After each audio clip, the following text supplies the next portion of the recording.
This is Pioneer League. Watch on home team.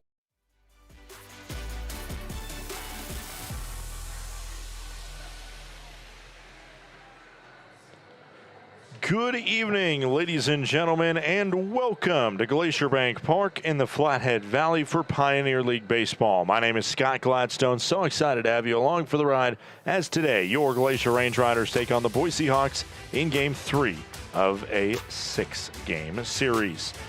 Range Riders responded in emphatic fashion last night with a 16-2 victory over the Boise Hawks, one night after being held to a single run in a 3-1 series opening loss. Glacier flipped the script with a 15-run offensive improvement to even the 6-game series at 1 game apiece. The victory also snapped a 4-game losing streak for the Range Riders and gave them their first win since an 11-5 victory last week on August 13th. 16-run output by Glacier also was their largest offensive output in nearly 2 weeks and the most since the 21-2 rout of Long Beach 2 weeks ago. It was another lopsided performance against Boise. The Range Riders, in 2 wins over Boise, have outscored them 39-6. However, they trail the season series 6-2. We'll take a quick break, and when we come back, we will talk about the starting lineups for both sides. Zach Longshore on the bump for the Glacier Range Riders, and a first time seeing the Range Riders for Trey Jones, the starter in his second appearance for Boise this year. We'll talk more about it when we return. We'll be right back on the other side of a quick commercial break. Glacier Bank Park is just so beautiful. The absolutely stunning views, the facility that we have, we're just very fortunate. This is a place where people can gather throughout the community. The location of the park itself is centrally located within the valley, and as such, it keeps everybody coming from all the different municipalities throughout the valley, and really it's just a hub for the community to meet. My favorite thing about coming to the ball field is seeing old friends, seeing the beautiful complex, and the staff, how friendly they are. They greet us with friendliness, and the seats are awesome. We also get to connect with folks as far away as Boston that are here on vacation that actually want to come to a ballpark because I talk them into it because that's how special it is. So we come to socialize. We love our group and we just have a really good time. Of course, we like watching the game too. And we like to win.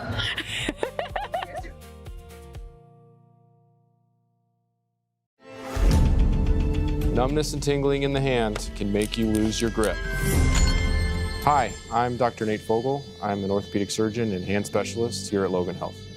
Repetitive actions can lead to a condition called carpal tunnel. Left untreated, these symptoms can interfere with your daily life. Our fellowship-trained hand surgeons offer patient-specific care to help you regain control. Here's to getting a grip on life.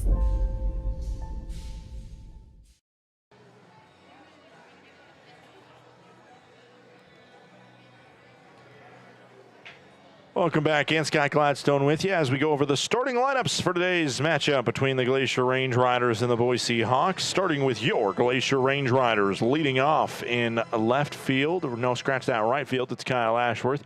Logan Beard bats second, Brock Vredenberg third, Garner Horning and Millen the middle three, Rover Tibbetts and Murray the bottom three. The only change from last night is Tibbetts swapping into the catcher position to give an off day to Donovan Ratfield. Zach Longshore gets the start for Glacier. On the other side, it's Jeremy Pietkevich leading off. Michael O'Hara bats second. Campbell bats third. Meyer, Haas, and Grant the middle three, while Califoot, Ruscio, and Murillo round out the starting 9. Trey Jones is the starter, making just his second appearance. He pitched 2 innings and allowed no earned runs, 1 run in total in his return to Boise just a few days ago. We'll take a quick break. When we come back, it'll be the national anthem and first pitch from Glacier Bank Park.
This is Johns Manville, built on experience, guided by people who believe every detail matters. We manufacture commercial roofing systems with purpose, combining performance, protection, and long-term reliability. From the science behind our products to the trust earned on every job, we focus on what lasts and what comes next. Steady leadership, proven performance. Johns Manville Commercial Roofing Systems.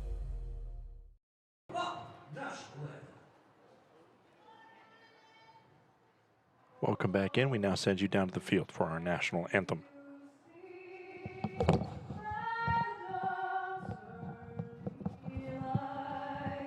What's so proudly we hailed at the twilight's last day. Stripes and bright stars through the perilous fight, o'er the ramparts we watched, words so gallantly stream, and the rockets right glare, the bombs bursting in air, gave proof through that night that our flag was still there. Oh, say does that star-spangled banner wave o'er the land of the free and the home of the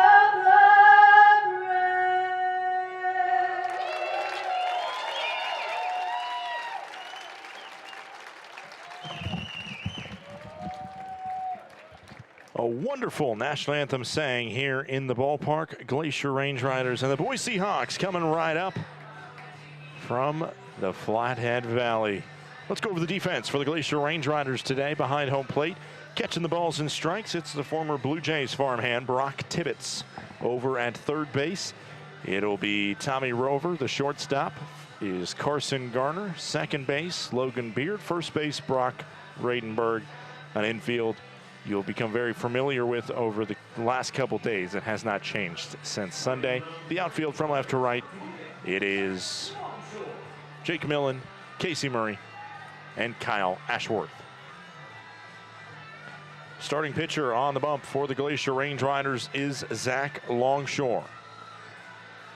Longshore, really a guy that was going to be a solid part of this rotation at the beginning of the year, but he has moved into the role where him and Aiden Elfring are kind of the two aces for Glacier. He's had a great year thus far. Zach Longshore, one of the best pitchers in the PBL in a lot of statistical categories, a 5.52 ERA. 16th start. His only appearance out of the pen was in kind of a weird night in the opening week of the season. In 88 innings pitched, he has 84 strikeouts, 32 walks. And he also has a franchise record for the most complete games in one season. He has 2 6-inning complete games. The last one coming in his last home appearance versus the Long Beach Coast, when after 6 innings of play, smoke shortened the contest. And so he technically got a complete game and a win for that one, becoming the first ever Range Rider to have 2 complete games in one season. The other complete game was a loss in a 7-inning contest against Billings, where the bottom of the 7th was not necessary.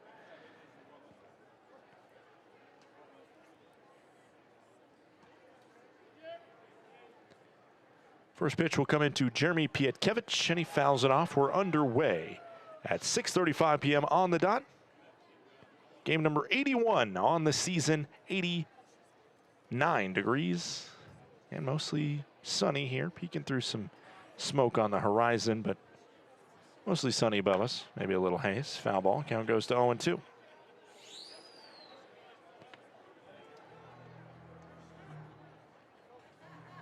Pietkevich playing second base for Boise today. The 0-2 pitch coming home. Swing and a miss on a ball in the dirt. Cooped up along the feet of Pietkevich for a moment, but easily handled by Tibbetts for out number 1. Good start for Longshore. Another strikeout for him. K number 85. He's closing in and likely to pass what was the previous strikeout record in a single season coming into last year. That was a tie between Caleb Sophie and Noah Barros, who each had 92 Ks in a single season. First pitch downstairs to the dangerous Michael O'Hara. Count goes to 1-0.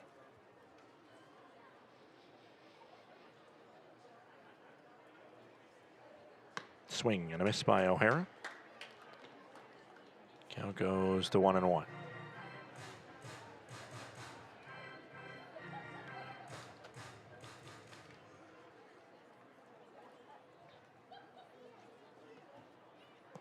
Down low, 2-1.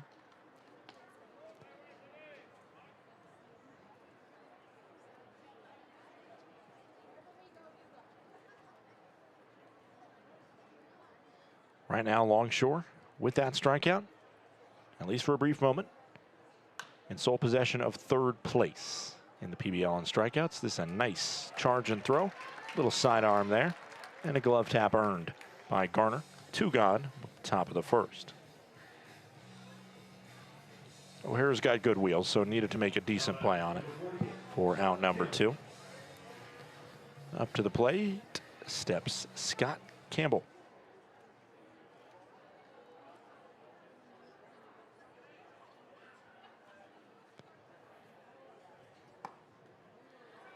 First pitch ball to Campbell. Center fielder out of the University of Kentucky, Scott Campbell.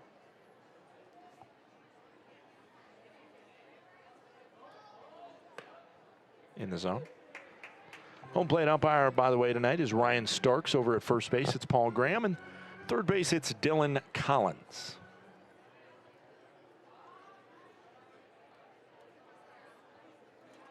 The 1-1. Skips in. Like I said, Longshore now in sole possession of third place in the PBL in strikeouts by a single pitcher.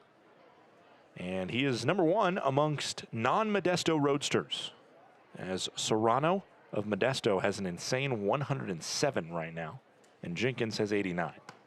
Ball inside. It's 3-1 on Scott Campbell, who in very limited time is batting .397, just his 15th game played. Hitters count at 3-1 to Campbell. Hit on the ground towards third.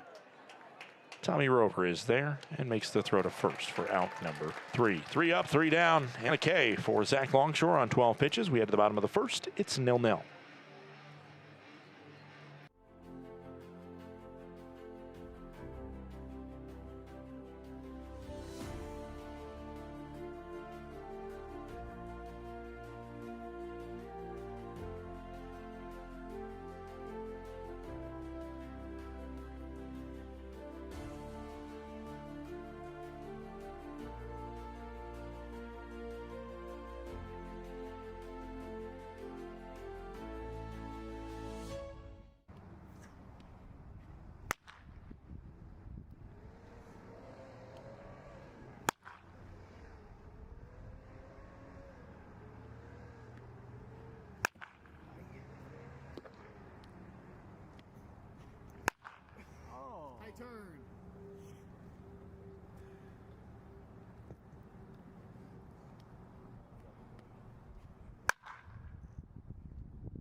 Welcome to Magoo & Company, a third-generation family-owned business nestled in the heart of downtown Whitefish. We offer a dazzling array of diamonds, ethically sourced Montana sapphires, and captivating custom designs that capture the essence of Montana's natural beauty. From jewelry design and appraisals to cleaning, repairs, and gemologist consulting, your satisfaction is our priority. Experience the magic of Magoo & Company and discover the perfect piece to celebrate life's special moments.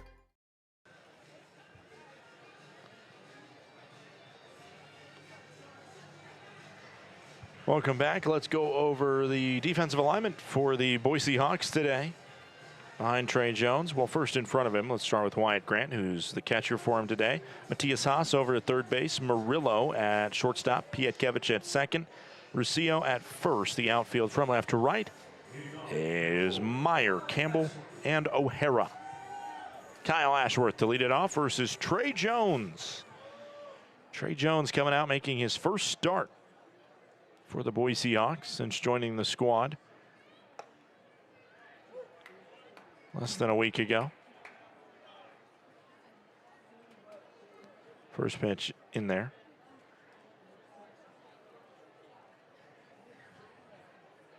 This one hit hard but foul. Count goes to 0-2. Trey Jones is making a return to Boise. He started his professional career with the Hawks last year and had pretty good numbers, a .506 clip, which is solid in this league. Obviously, that's right around what Longshore is at as one of the more reliable starters for the Range Riders. He was used mostly out of the pen, however, as this one flared foul. Count stays 0-2. Did have 2 saves. The whip was a little bit high at 172. 38 strikeouts in 32 innings, and he tried to see how it would pan out in Lincoln, and he had a great start to his Lincoln career, but things went off the rail, and he ended with a 6.89 ERA in the state capital of Omaha, or of Nebraska. That one's hit over to first base, where Ruscio makes the play and flips it to Jones. A 3-1 put out for out number 1. 5-year career at his hometown, close enough to hometown, Bruton Parker College, which is an NAIA school in Mount Vernon, Georgia. Upstairs to a guy who finished his career at the NAIA level, Logan Beard.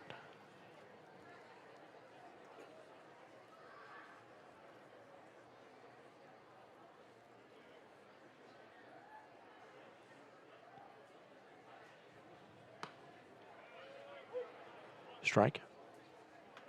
Started his collegiate career all the way back in 2018. After he finished up his college days.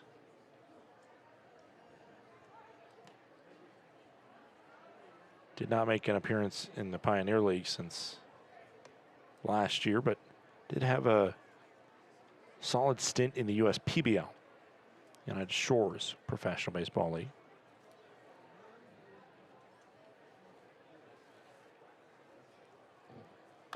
This one tapped over towards third. It'll go foul.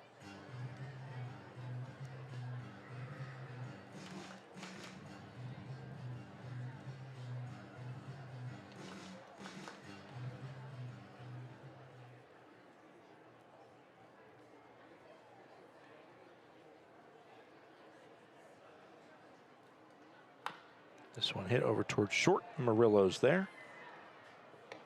Throw to Ruscio is good for out number 2. 2 up, 2 down, fired by Trey Jones. Up comes Brock Vredenberg, the dangerous left-handed bat, .337 in terms of the batting average. Second on the team, only behind Kyle Ashworth.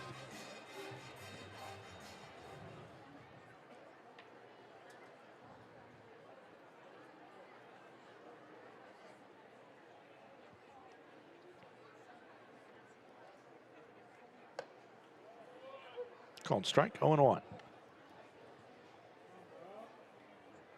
Hometown of Baxley, Georgia for Trey Jones, which is only about 45 minutes from where he went to school at Bruton Parker. Baxley and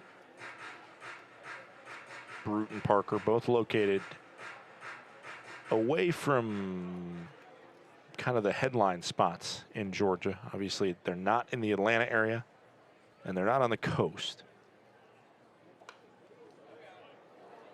which for somebody like me who's not from Georgia It's kind of no man's land. I just don't know anything about it. At some point, you get south enough to Valdosta. Obviously, the coast with Savannah, Brunswick, stuff like that is known. As this one's hammered by Vredenberg out towards center, backing up, getting to the track, leaping and making the grab. Any other part of the yard, that one has a chance to get out, but 408 feet to deep center field is just a loud flyout for Vredenberg. It's 3 up, 3 down by both pitchers, and we head to the second, 0-0.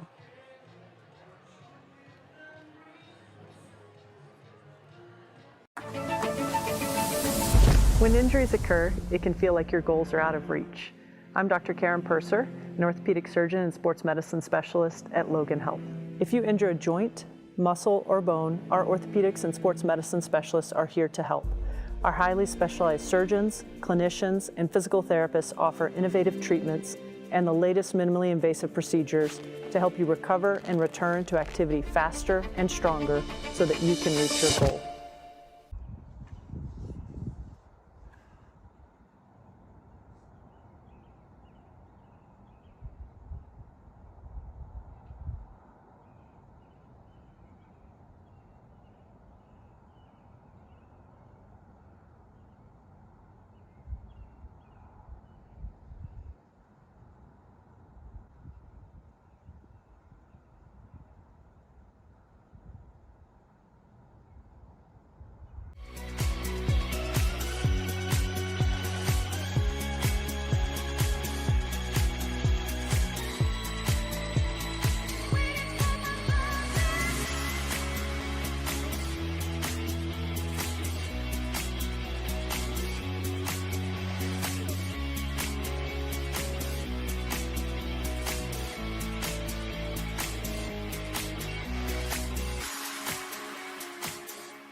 Welcome back in. Logan Meyer leads us off here, 4, 5, and 6. Meyer, Haas, and Grant.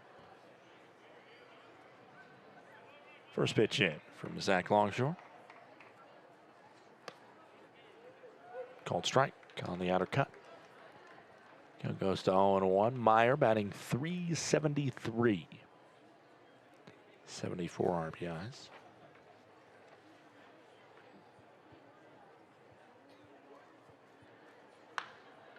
This one out towards right center field. Murray covering a lot of ground and not a lot of time for out number 1. This Boise squad average sits right around the middle of the PBL. They're sitting right at 6th place, which again is just above that halfway mark in a 12-team league. Slugging percentage, however, that's where they drop a little bit, and you see the small ball mentality that they have as they're slugging .495, which is good for 9th place. Up steps Matthias Haas, who sees the first pitch strike.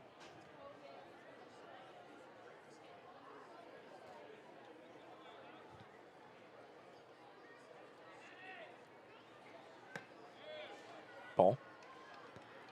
1-1.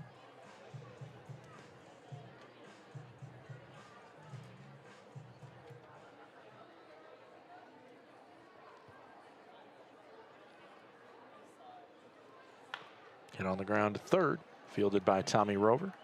Throw to first, clean as you'd like.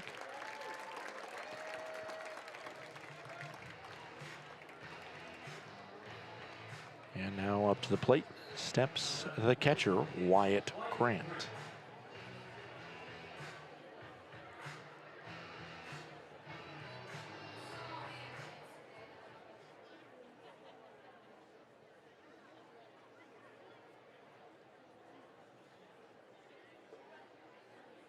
First pitch, called strike into Grant.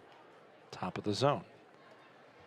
Longshore, graduate of Fort Bend Travis High School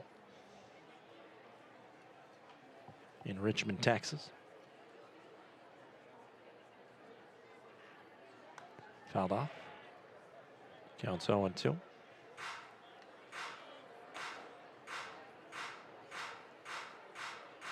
About 3,142 students at Fort Bend Travis, also just known as Travis High School. The mascot, simple, the Tigers, Travis Tigers. Count goes to 1 and 2 as that one missed.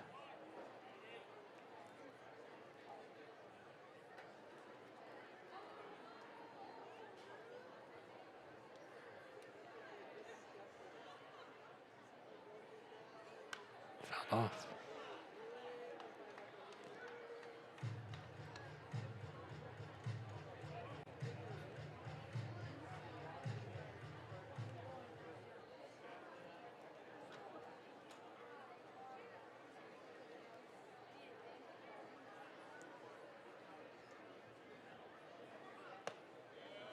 Called strike 3.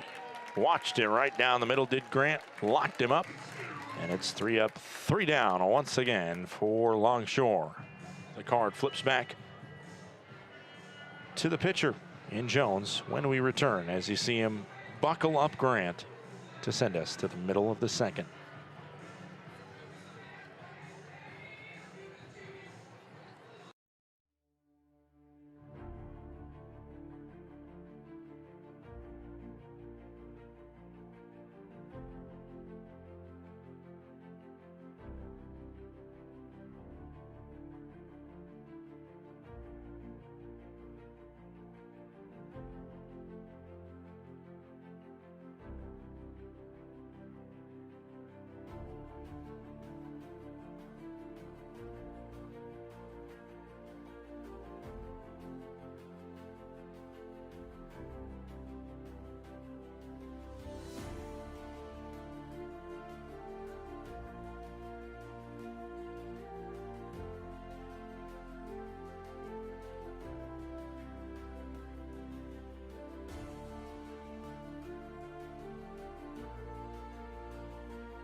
In 1858, one man's ingenuity sparked a legacy.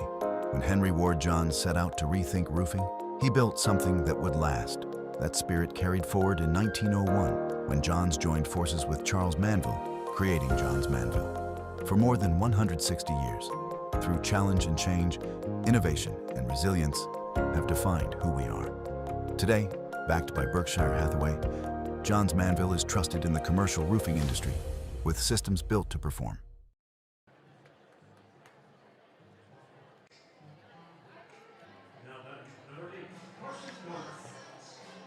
Carson Garner leads us off, bottom of the second inning. Trey Jones out there, just like Zach Longshore. He threw 12 pitches in a 3 up, 3 down inning in the first. Can he continue to follow suit? That would mean a 10 pitch, 3 up, 3 down, bottom of the second. Called strike to start it off. It's a good way to start to get your way there.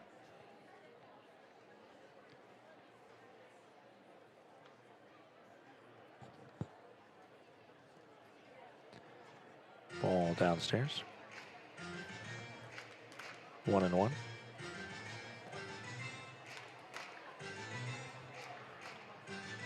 Trey Jones went to Appling County High School in Baxley, Georgia. Much less a third of the students at Travis High School, where Longshore went, had. Well, makes the count 2-1. And I don't know if this is just the weirdest coincidence in the world, but of course it's Baxley High School in the town of Baxley. And when I just hear the word Baxley, if you were to say, name a baseball player that reminds you of that, I would say Byron Buxton, because it's also a B and an X in a name, right? And of course, Byron Buxton was the class of 2012 at Appling County High School in Baxley.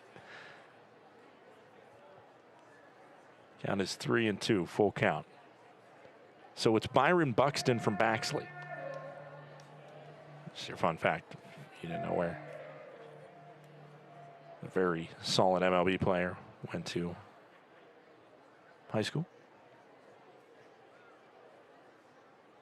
3-2 pitch in. Hit on the ground, tapped over to third. Gonna need a charge and a good throw. Whoa, whoa, Nelly. That one gets out and gets to the fans. Matias Haas tried to make a play on that one. That's an infield single. And way out there.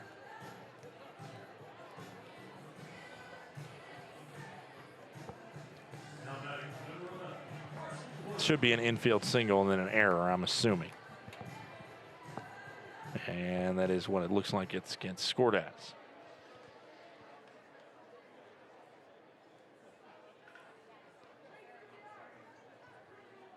First hit of the contest, first base runner of the contest. Up comes Carson Hornung, counts 1-0.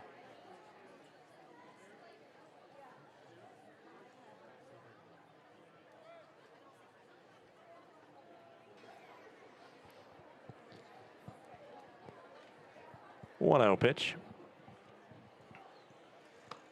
2-0.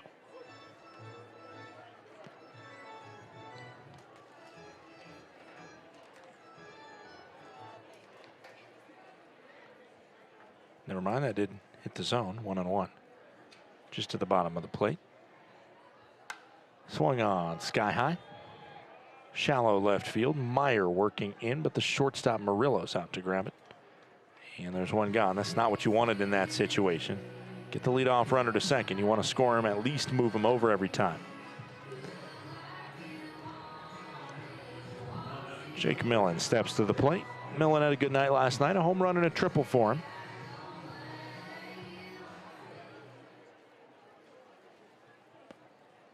Byron Buxton, probably the most famous Appling County High School graduate, but there's also a pretty good who's who of sprinkled professional sports talent. That's a fly out to center on a broken bat. Up comes Tommy Rover. Dexter Carter, who played in the NFL. Frankie King, who played for the Los Angeles Lakers. Jamie Nails, who played for the Bills and the Dolphins. Carl Simpson, who played for the Chicago Bears, Arizona Cardinals. And then, PK would enjoy this, the Las Vegas Outlaws in the XFL. And Harry Skipper, who played in the CFL for the Montreal Concords and the Saskatchewan Roughriders. So definitely a football producing school of the notable alum. One very good baseball player and a basketball player who played 2 or 3 years in the NBA and a lot in Europe. That's called a strike. Count goes to 0-2. Trey Jones allowed the base runner on the infield single, but right now threatening still to get out of this pretty clean. Garner has been just waiting on second for a chance to move. The 0-2, 2-out pitch. Down low. 1-2.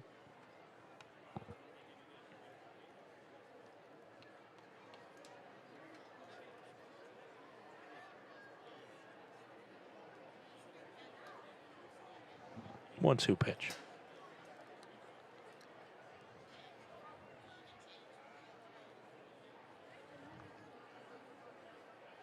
Well, time taken by Rover first. We had waited long enough.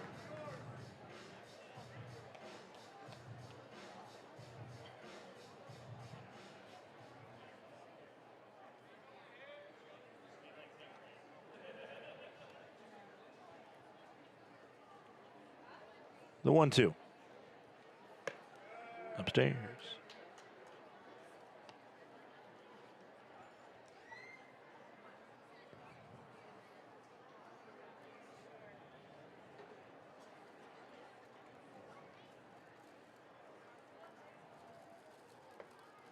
Two. Deuces wild with a runner on second. Tapped it, stays alive.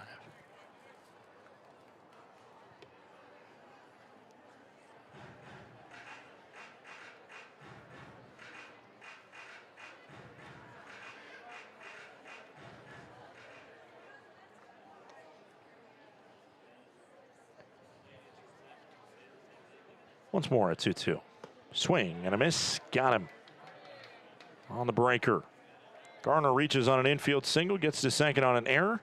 Range Riders had 3 opportunities to get him over home and could not do so. We head to the third. It's 0-0.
Numbness and tingling in the hand can make you lose your grip.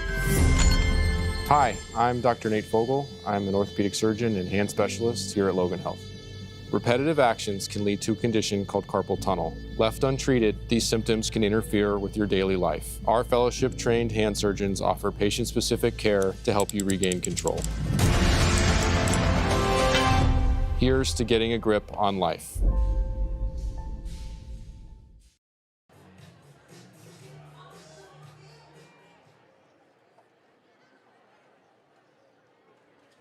Joey Califoot leads us off here. Top of the third inning. First pitch in. Drops into the zone. Count goes to 0-1.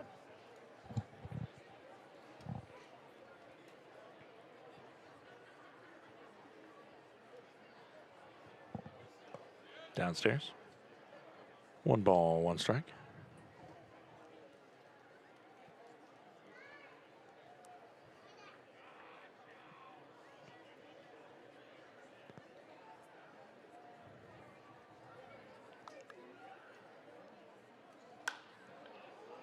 Swung into shallow left. Millen moving in. Catch made. Just to close the book on high school conversations, Travis High School, where Longshore had his prep career. Up steps Ruscio. Most famous alumni, probably the Harrison brothers. Aaron Harrison and Andrew Harrison, probably more known for their college career than their professionals, as this one's called a ball down low. Playing at the University of Kentucky, and also Parker Washington, current player for the Jacksonville Jaguars. Oh, I feel like definitely in the fantasy leagues where, as this is a base knock in the center, first hit, first base runner of the day after Longshore starts the first 7 batters. Perfect. Yeah, he's definitely somebody, if you have a really a league, a fantasy football league where you have a lot of players that need to be used in on teams. Sometimes you'll look at a Parker Washington, who's like wide receiver 4 for Jacksonville, and go, do I just send it this week with him? That's most notable. What I'm thinking about him, and he played baseball at Travis High School.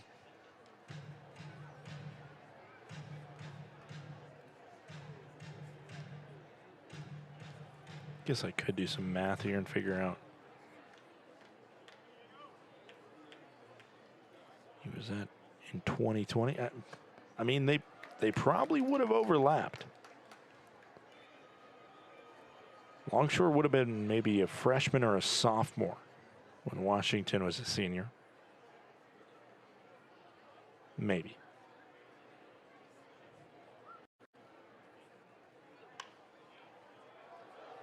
Or maybe he would have been, yeah, I have him down as either being a freshman or a sophomore when Parker Washington was at Travis before he obviously went to Penn State. Had a solid career there. As this is sky high to right field, look out. Bouncing off the rocks and back into the field to play. That's a good agnostic approach by Kyle Ashworth, who just took the glove flip and just kind of scooped it there. And wherever the glove takes it, that's who gets it. Don't blame me.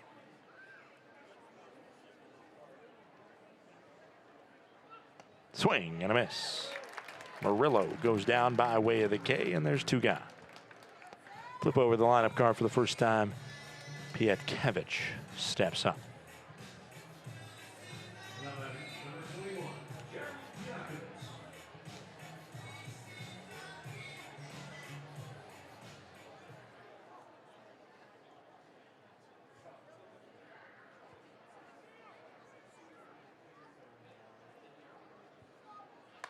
Fouled off. Early swing by Pietkevich.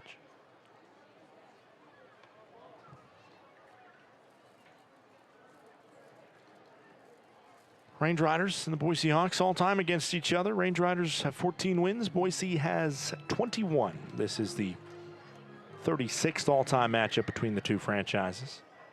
Inaugural season for Glacier. The Range Riders won the first ever series, 4-2. Swing and a miss. Count goes to 0-2. The next year, the Range Riders split in Boise and won a 3-game set in Glacier. So that was a 5-4. So after the first 2 years of existence, the Range Riders had a 9-6 series lead on Boise, but 2024 was the opposite of successful. They got swept in 6 games at home, Glacier did, and finished 3-9 against Boise. Swing and a miss to finish the inning. It's another punchy for Zach Longshore, an 11-pitch inning. Perfect no longer, but the scoreboard still with a goose egg. We head to the bottom of the third, 0-0. Thinking about where to host your next office event? Book the indoor event space at Glacier Bank Park. With a capacity up to 145 people, our indoor event space is a flexible, year-round venue ideal for accommodating receptions, conferences, and holiday parties. The spacious layout boasts impressive stadium and mountain views, providing the perfect setting for guests to mingle, network, and celebrate. Book your office party today at glacierbankpark.com.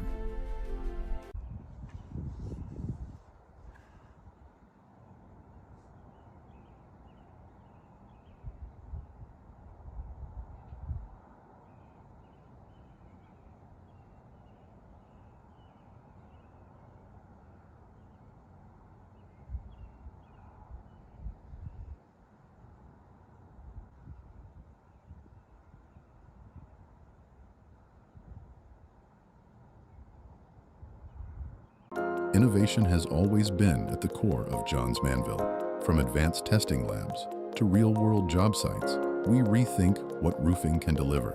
Through science, precision engineering, and decades of real-world experience, we engineer commercial roofing systems that deliver lasting performance.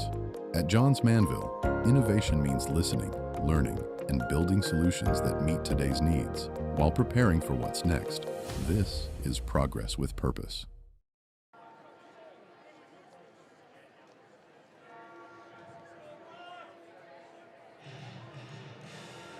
Brock Tibbetts steps up here. Bottom of the third inning. It is 8-9-1. Tibbetts followed by Casey Murray. And then Kyle Ashworth will step up for the second time. Minimal base runners here for both sides. Just one each in this early going as Tibbetts sees the first pitch in the zone. And the count goes to 0-1. Tibbetts got off the schneid a little bit on a good game on Sunday. Had a couple hits. This one's hit foul. Off the rocks and onto the field. All the way where the second baseman, Pietkevich, is going to have to get to it. Tibbetts, 2 hits on Sunday, batting .118. Had an 0 for going into Sunday's game, so good for him to just be able to hit a couple ones hard. He also had an at-bat with the Range Riders down 4 in the top of the 9th inning. Bases loaded. He put a good swing on it, but it was out at the warning track. And the Range Riders that close from Tibbetts hitting a game-tying grand slam. Instead, it was a heartbreaking defeat. Fouled off, count stays 0-2 for Tibbetts, former Blue Jays affiliate, Indiana Hoosier. Joining Brock Vredenberg as a phenomenal former Big Ten star. 0-2, no out pitch. Swing and a miss. Came up empty on that one, 84 outside the zone. 1 out, bottom of the third, up comes Casey Murray.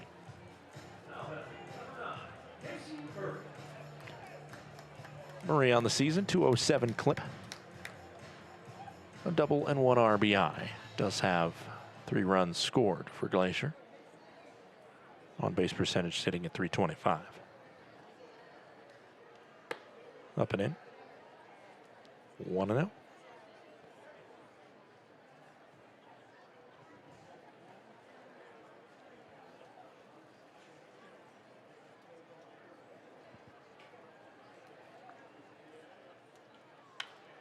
Hit a foul. Up and over the sweet level. Of course, yesterday was opening day of one of my favorite things to talk about on the air, the Little League World Series. Taking place per usual in Williamsport. That one called the ball. Up and in. 2 balls and 1 strike. Little League World Series scheduled to take place August 19th through August 30th. 2-1 pitch in. Went over the teams that made it in Billings as this one hit hard up the middle. Base knock. 106 off the bat. That one hit hard by Murray. The first well-earned hit of the game. Range Riders had a swinging chopper single by Carson Garner. Ashworth now steps up to the plate. In opening action, it was extra innings between Washington and Alabama. And Tacoma, Washington ended up on top of Phoenix City, Alabama. 2-0, the final score.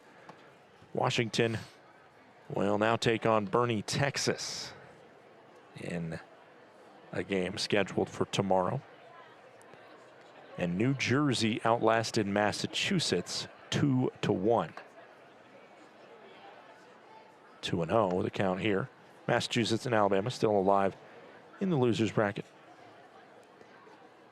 On the international side, a Nicaragua squad that absolutely steamrolled through their qualifying stages, as that's a called strike 2-1.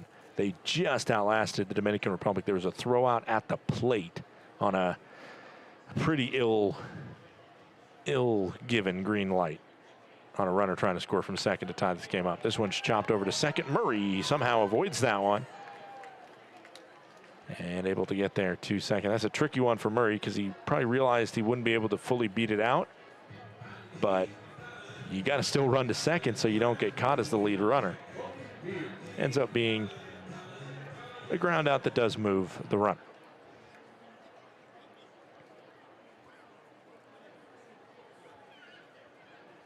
Also, there is a possibility that you stay in front of that one long enough and you shield the possible run scoring, as this one is popped up and caught in foul territory by Russillo. The Range Riders now 0 for 4 with a runner in scoring position today. We head to the 4th. It's 0-0.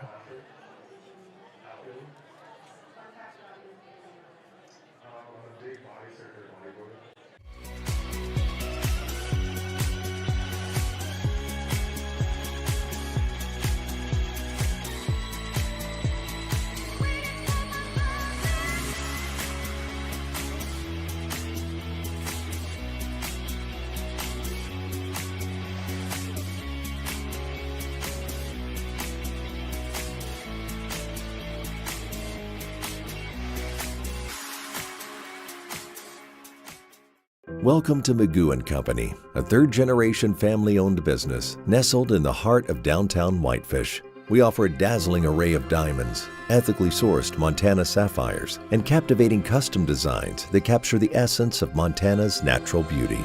From jewelry design and appraisals to cleaning, repairs, and gemologist consulting, your satisfaction is our priority. Experience the magic of Magoo & Company and discover the perfect piece to celebrate life's special moments. When injuries occur, it can feel like your goals are out of reach. I'm Dr. Karen Purser, an orthopedic surgeon and sports medicine specialist at Logan Health. If you injure a joint, muscle, or bone, our orthopedics and sports medicine specialists are here to help. Our highly specialized surgeons, clinicians, and physical therapists offer innovative treatments and the latest minimally invasive procedures to help you recover and return to activity faster and stronger so that you can reach your goal.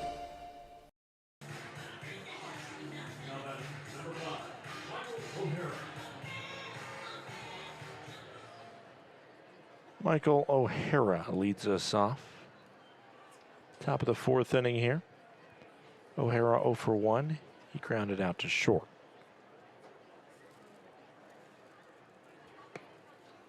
First pitch misses. And it's 1-0. O'Hara on the season, 381 clip, 19 stolen bases, which leads the team. This one hit to the second base side where Logan Beards fields, throws, and Braden Berg on the other side of it for round number 1.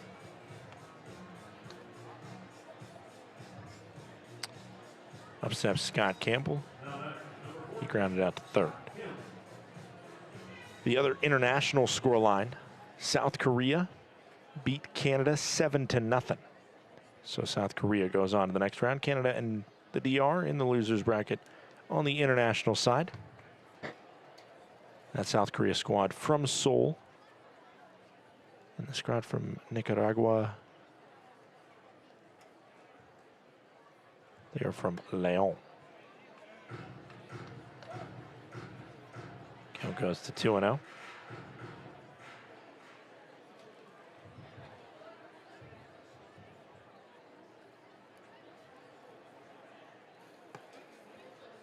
Called strike, even though Tibbetts couldn't handle it cleanly. 2-1 goes the count.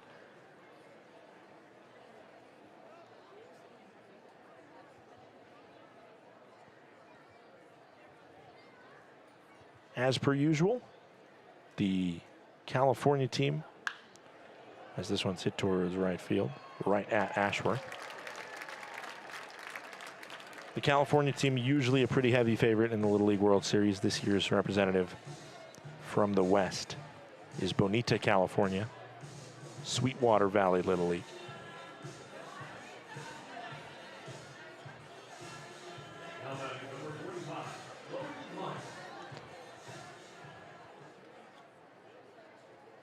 And also usually expect the high things out of the Japanese Little League team to come out. This one, the play needs to be made by Longshore, who throws it testy over there to first base. Meyer has his palms up in the air, asking the home plate umpire if that one hit home plate.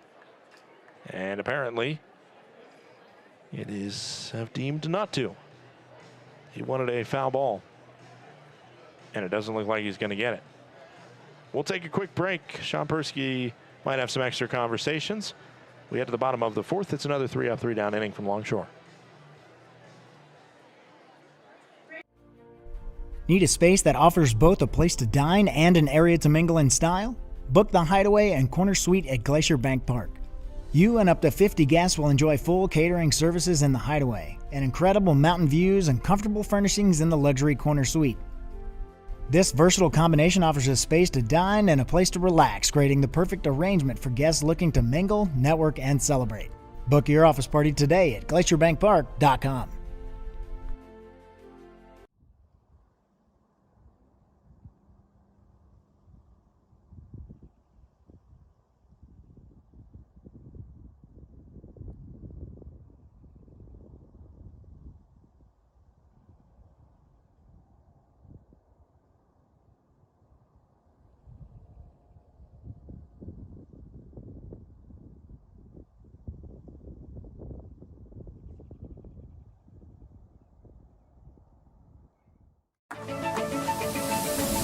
When injuries occur, it can feel like your goals are out of reach.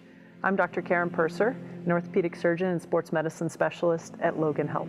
If you injure a joint, muscle, or bone, our orthopedics and sports medicine specialists are here to help. Our highly specialized surgeons, clinicians, and physical therapists offer innovative treatments and the latest minimally invasive procedures to help you recover and return to activity faster and stronger so that you can reach your goal.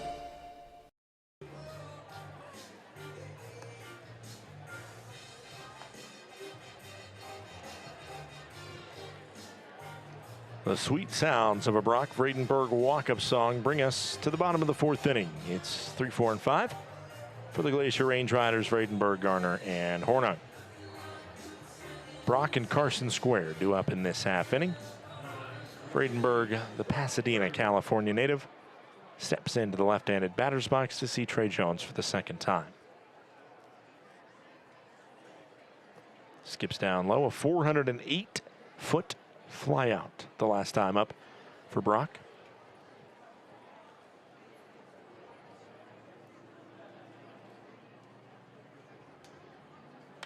This one through on the right side for a base knock. Vredenberg hit it hard at 97. Worm burner into right field. Right now, 16 games remaining in this 2026 regular season.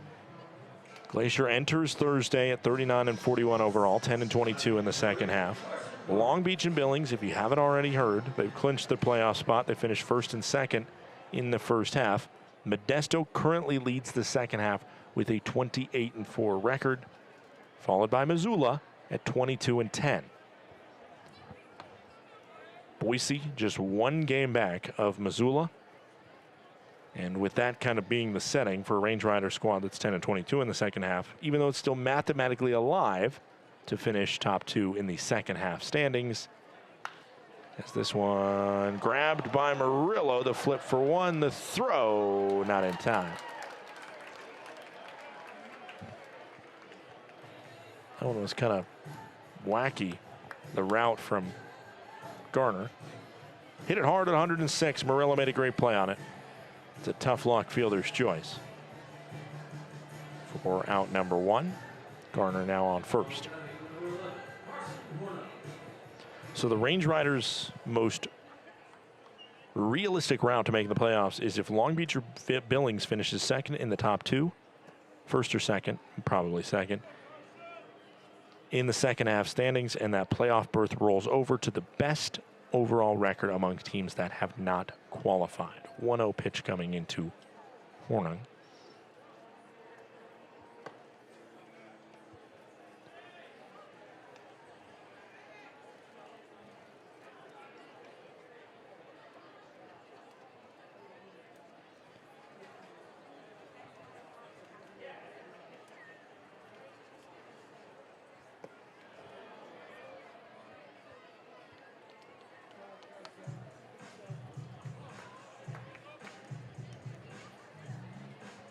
Three balls, no strikes on Hornung.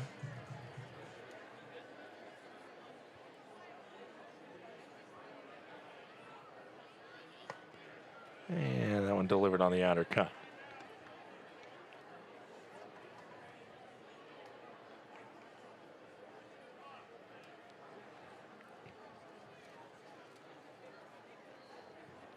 Three one, one out pitch. And it's ball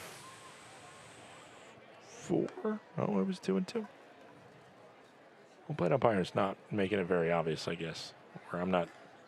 Maybe this is the home plate umpire that has the pause before he delivers the call. Is this one tapped up the middle? Field for 1. The throw for 2 is not in time.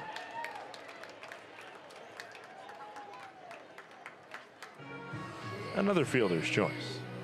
This one 4-6. Up comes Jake Millen. Millen 0 for 1, a fly out on a broken bat to short.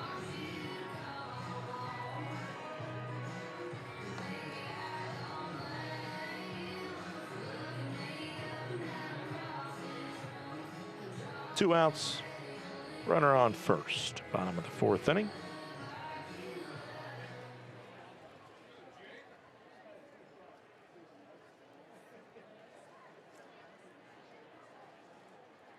Swing and a miss. Count goes to 0-1. Jake Millen interviewed post-game. When asked by Lauren Hill about his mindset stepping up, he said, man, just try and hit the ball as hard as I can.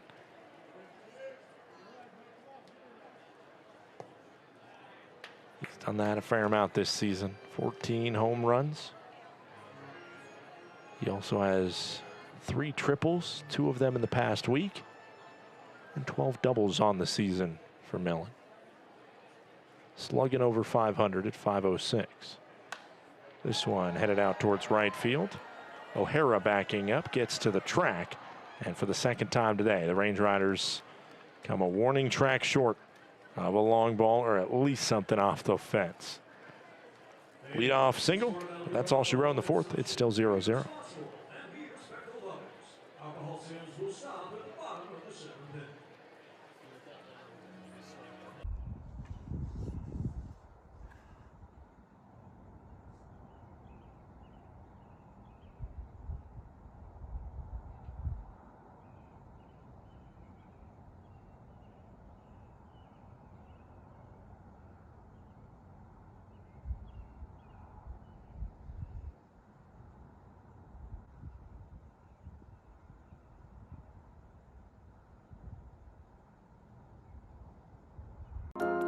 At Johns Manville, it's always been about people, the people who design the systems, the people who build them, and the people who depend on them to perform every day.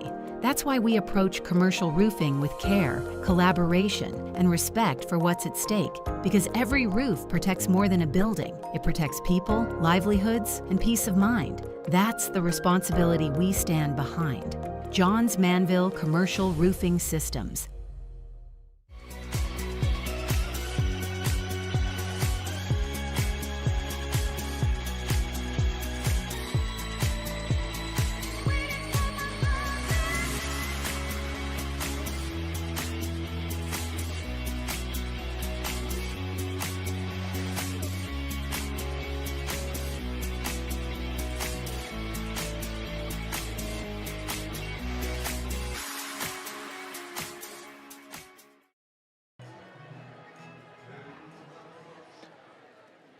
Matthias Haas leads us off. Top of the 5th inning.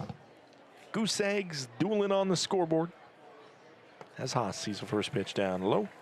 Haas is 0 for 1 with a ground out to 3rd.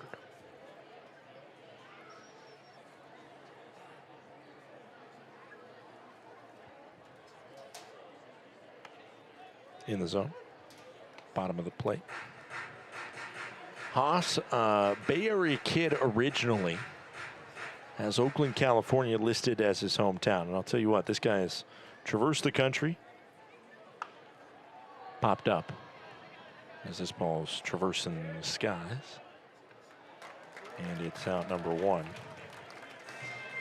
Pop out to Logan Beard. Well, I was going to tell you about Haas's collegiate trips that involved 3 really good schools: Brown, Cal Poly, and Tulane.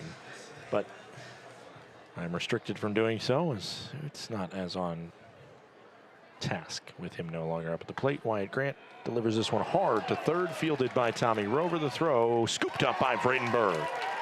Longshore, a good expression of appreciation as his defense is backing him up very well today. We've seen a couple solid plays. That one definitely the top of the list. Look back at it. Delivered off the bat at 94, so fairly hard over there to 3rd. Down to the ground. Rover took a second to get up and deliver a strong throw from his feet. Up steps Joey Califoot, 0 for 1 with 2 outs in the top of the 5th. This one delivered in the zone, 0-1. Califoot flied out to shallow left, his first time up. Swing and a miss. 0-2.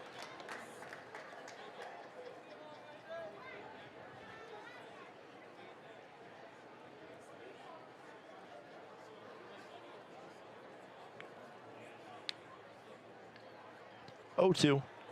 2 outs. Top of the 5th inning.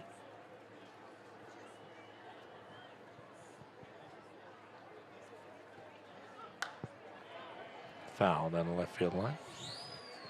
Just to finish up the playoff conversation I was having for both of these squads, they are both very much rooting for Long Beach to beat Missoula. That's pretty clear.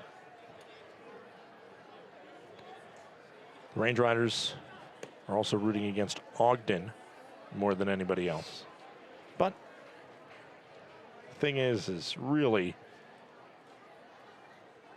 desperation lies in the hands of Glacier as they got to win nearly every game remaining to make it a realistic shot at the postseason. The 1-2. Flared sky high.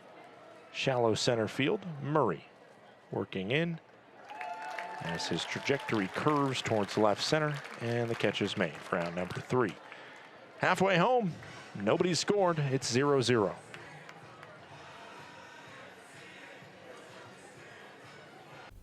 Range Riders fans, Glacier Bank Park offers a variety of suites to accommodate groups of all sizes, from small gatherings to parties of up to 65 people. The balcony views and exclusive services create a premium experience for celebrations, reunions, and outings of all kinds. Enjoy the convenience and comfort of your private space, breathtaking Montana scenery, and high-level action on the field, while our dedicated hospitality team creates an unforgettable experience for you and your family, friends, or business associates. Numbness and tingling in the hand can make you lose your grip. Hi, I'm Dr. Nate Fogel. I'm an orthopedic surgeon and hand specialist here at Logan Health. Repetitive actions can lead to a condition called carpal tunnel. Left untreated, these symptoms can interfere with your daily life. Our fellowship-trained hand surgeons offer patient-specific care to help you regain control. Here's to getting a grip on life. Welcome to Magoo & Company, a third-generation family-owned business nestled in the heart of downtown Whitefish. We offer a dazzling array of diamonds, ethically sourced Montana sapphires, and captivating custom designs that capture the essence of Montana's natural beauty. From jewelry design and appraisals to cleaning, repairs, and gemologist consulting, your satisfaction is our priority. Experience the magic of Magoo & Company and discover the perfect piece to celebrate life's special moments.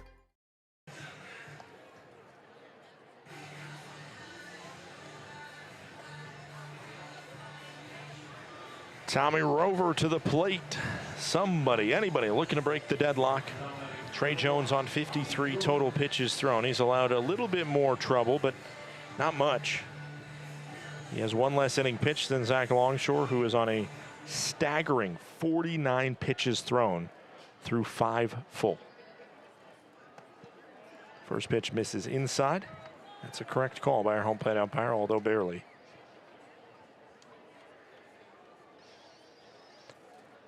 The 1-0.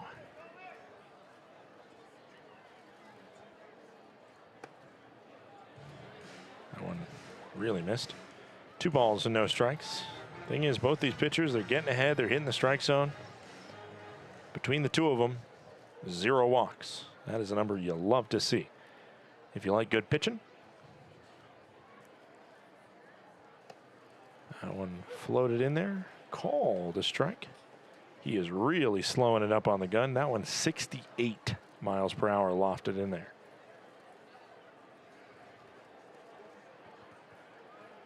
A challenge would have overturned that one, however, because technically it did come in high. The 2-1. Swing and a miss. Count goes to 2-2 as Trey Jones just trying to be that crafty, scrappy pitcher. The thing is, I mean, a lot of these pitchers for this Billings squad, they are not necessarily the same types that the Range Riders bring in. The Range Riders try and bring in guys that are going to light up the velo gun a lot, that are going to be, you know, guys that will put up numbers that will get attention from scouts. And that's the reason why the Range Riders have had so much success getting guys signed to affiliated contracts. Before spring training was done for Glacier this year, there were 3 guys who had gotten their name called. The 3-2. Swing and a miss. 1 out, bottom of the 5th inning. But at the end of the day, Sean Persky, he comes from a completely different angle that the Range Riders scout and put together their playing staff from. He comes from an angle of finding guys that are ready to be Indy League grinders and guys that just want to keep playing the sport no matter where it is. And not that that's not the case for the Glacier Range Riders. But they have, you know, numbers that have been, for whatever reason, overlooked by the affiliated scouts.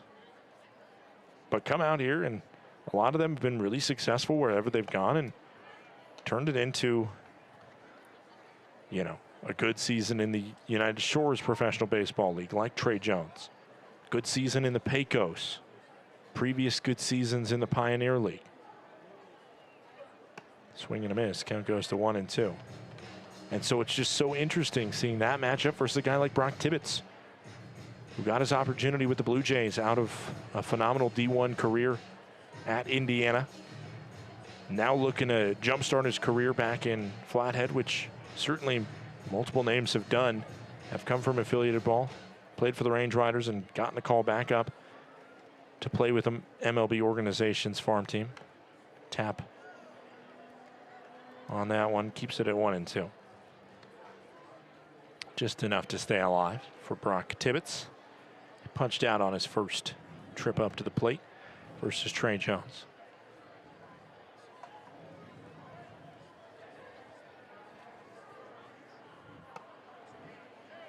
Drops through the zone at 72. It's a called strike 3. Casey Murray now stepping up. 2 outs, bottom of the 5th inning. Casey Murray is 1 for 1.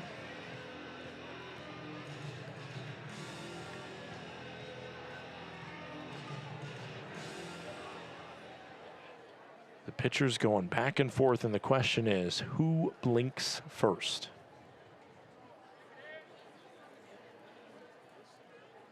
First pitch in. Makes it 1-0. Trey Jones, not a big guy, 6 foot, 190 pounds. I mean, just look at the birth dates of the two squads, and that'll tell you enough of what you need to know.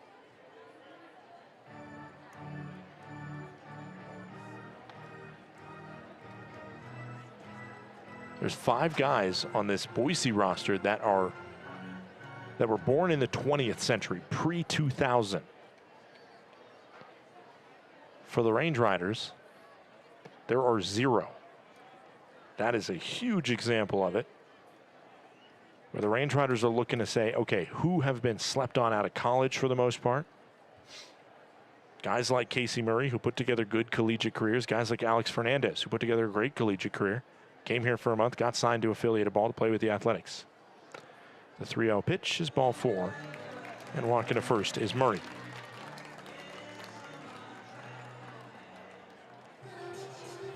In addition to the 5 guys that were pre-2000,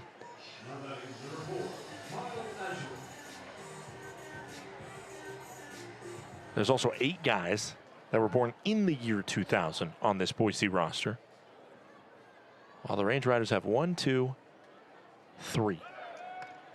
Runners going to second. The throw is high and into center field.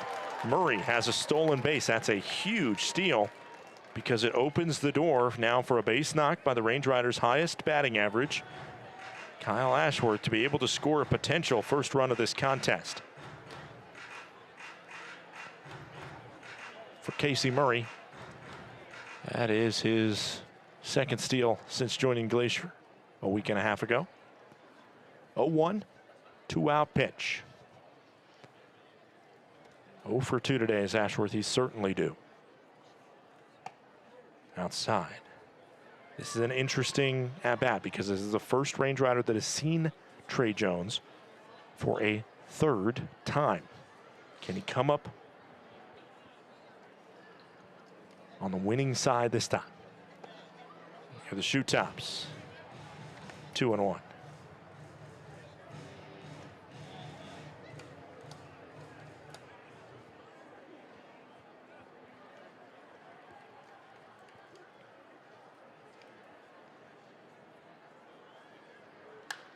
Swung on to left center field, backing up, getting to the track, and the catch is made.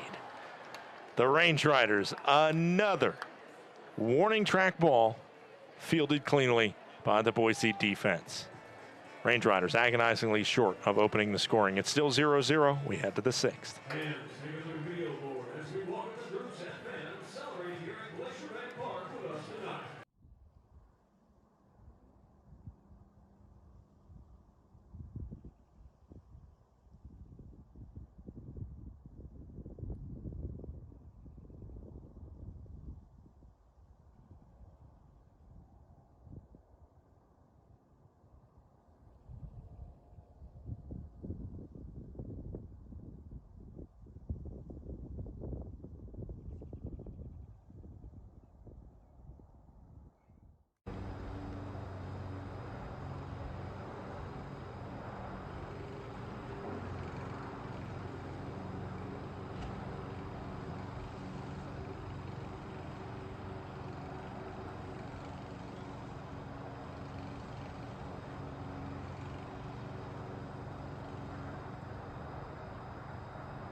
Ryan Rocio leads us off, top of the 6th inning. First pitch from Zach Longshore, his 50th of the day, misses low and in.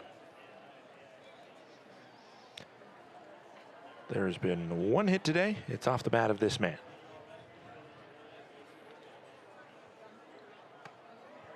In the zone. Boise and Glacier, I mean, you take out yesterday's obviously outpouring for the Range Riders, and a lot of that was walks in the bottom of the 8th inning. Runs have been hard to score for both sides. Missed downstairs, 1-2. Or 2-1. Excuse me.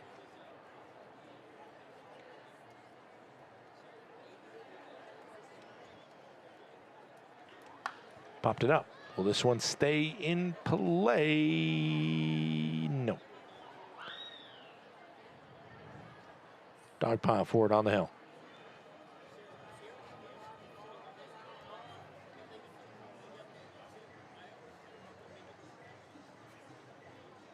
Don't know how that kid in the blue shirt didn't get it. 2-2. No outs. From Longshore into Ryan Rocio.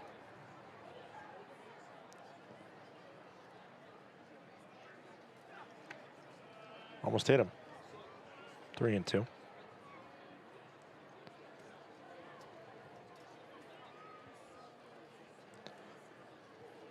Earlier tonight, Jacob deGrom becoming the second fastest pitcher to 2,000 strikeouts. Swing and a miss. Rocio down. The tag applied. Another strikeout for Longshore. His 5th of the day. I mentioned Longshore closing in on the previous record going into last season for the most strikeouts in a single season in Range Rider history, without Ty Bothwell last year. He might have it, and Luke Shaver and Grant Taylor, who all broke that record. Call the ball upstairs to Diego Murillo. Longshore now up to 89 strikeouts. The record last year was 92 by Sophie and Barros. 2 balls, no strikes.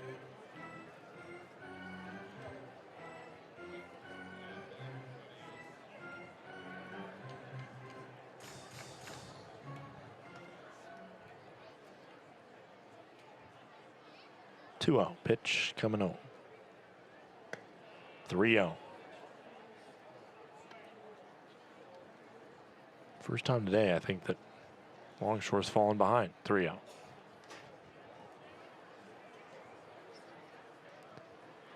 Get me over, pitch needed. And exactly got it. 3-1, and goes the count.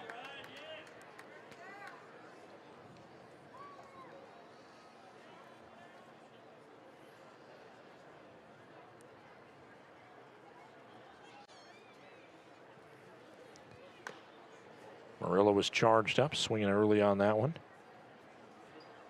Fouls it off. Counts full now. 3-2.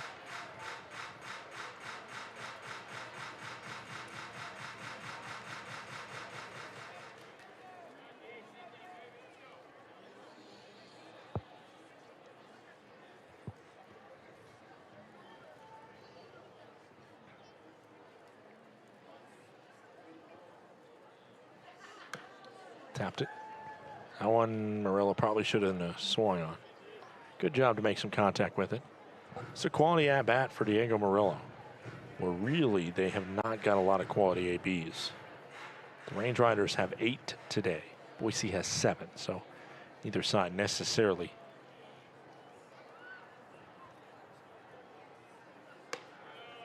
That's a ball up and away.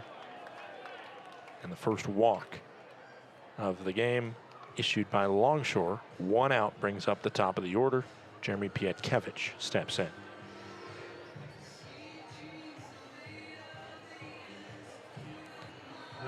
Murillo on first base, good speed, 5 stolen bases in only 13 games. Are they going to test the arm of Brock Tibbett?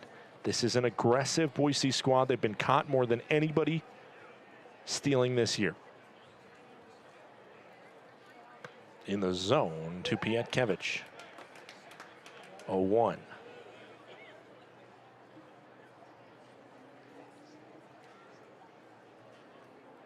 Longshore trying to work quickly. 0-1. Runners going, swing and a miss. The throw into second, and he got him. Money from Tibbetts. This Boise squad so aggressive on the base paths.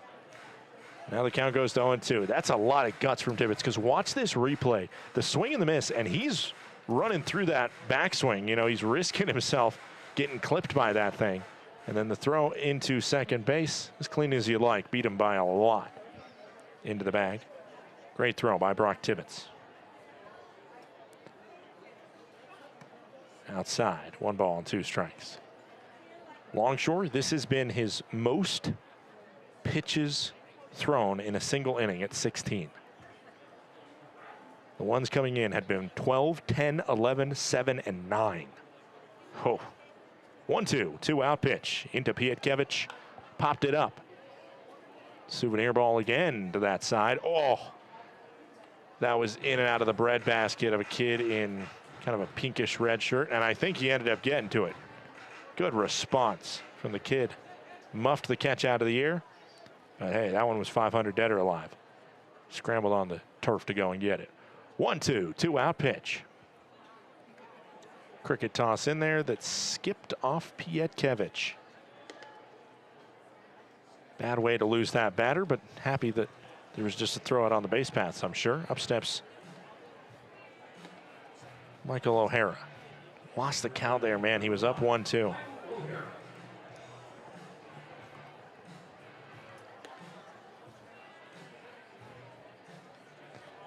Longshore at 67 pitches thrown. O'Hara 0 for 2 against him. 2 ground outs by Michael O'Hara. Dangerous left-handed bat. Call the ball. Just below the zone. 1-0.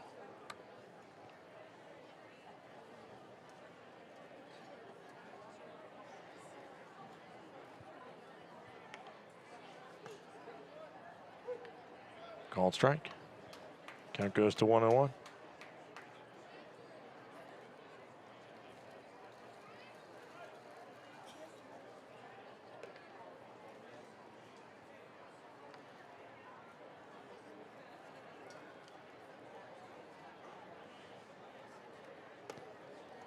It's 2-1.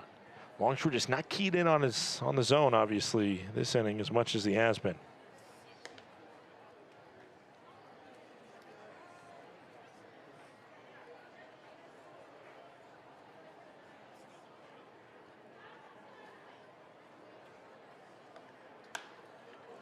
this one to shallow center field and a base knock.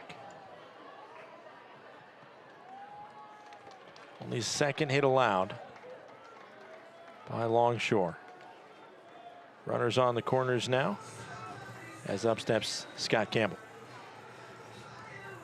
Ground out and a line out. That's a conversation wanted on the mound right now just to help out Longshore again, who's been cruising through this game.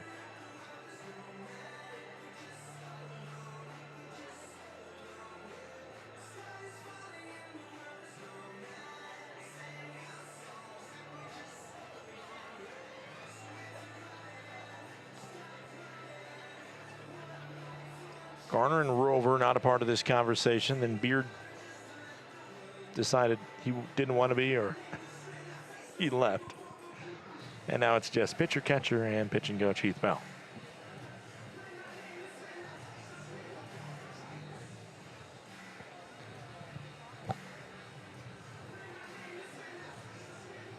Two outs, top of the sixth inning.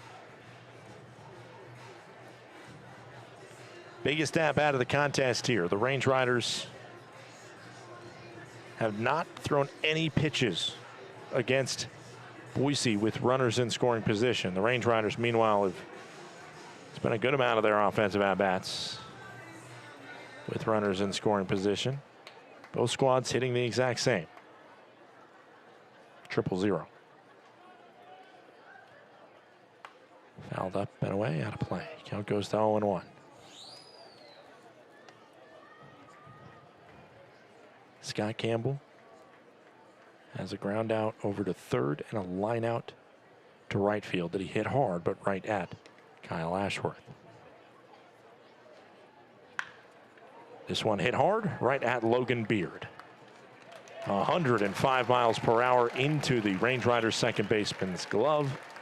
And it's good for out number 3. And if you're a Range Rider fan, it's nice to see a jam escaped, even though the other team hit it 100 miles per hour plus, because Range Riders have done that a lot to themselves this year. We head to the bottom of the sixth. Runners stranded on the corners. It's 0-0. Glacier Bank Park is just so beautiful. The absolutely stunning views, the facility that we have. We're just very fortunate. This is a place where people can gather throughout the community.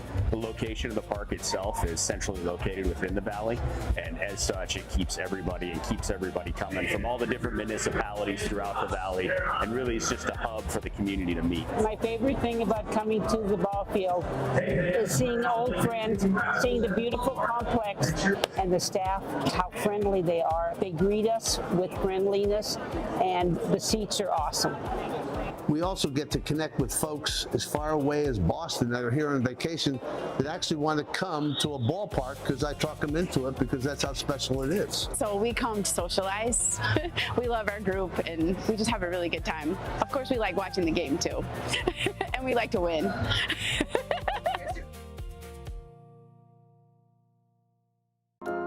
At Johns Manville, what we build starts with who we are. We are people champions, listening first, putting customers and teams at the center of every decision.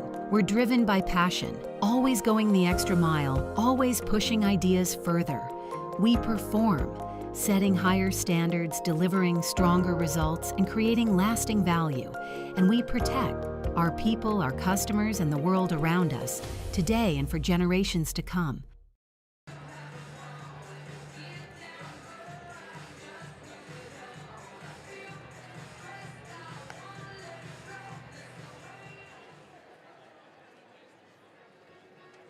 Welcome back in. Bottom of the sixth inning, Logan Beard, who made that nice play on a skipper coming his way at 105. Leads us off here. Can the Range Riders take an escape jam by their pitcher, Zach Longshore, and turn it into some success offensively? First pitch of ball, just missing inside. This has been painfully close for both sides. Swung on, sky high. That should be playable in center by Campbell. And it is out number 1. Brock Friedenberg 1 for 2. He has 20% of hits today.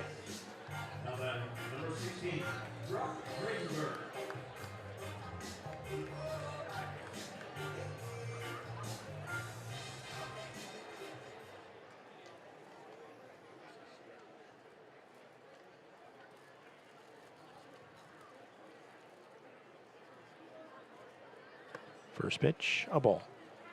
Home plate umpire's been pretty solid tonight. Just has messed me up a couple times when he's called the strike or not.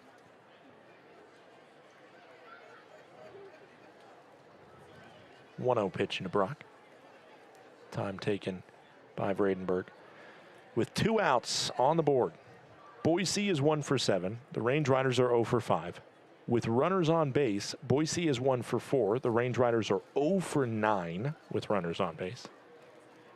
Runners in scoring position, 0 for 1 and 0 for 5. To lead off an inning, the Range Riders are 2 for 6. Boise is 0 for 6. They have not gotten aboard to lead off a frame. Swing and a big miss down to a knee for Vredenberg. Either side has had a bases loaded situation. Longshore has thrown 67% strikes, and Trey Jones is at 60% strikes. Fouled off. It's 2-2. It's going to be who's going to break first or whose bullpen is going to break first. That might be the better question. Who's going to get to it? Great job by Boise to at least just drive up the pitch count.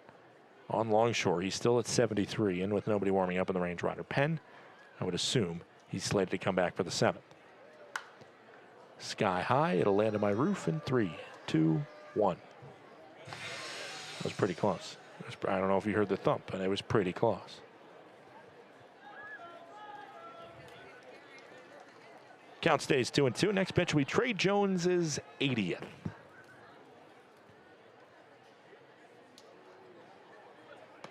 Inside. A little scoot of the hips shooting back for the Pasadena kid. 3 balls, 2 strikes.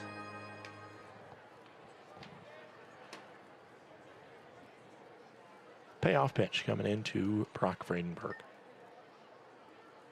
Floats it up high. And Vredenberg, like he's in an axe throwing competition, tosses his bat away.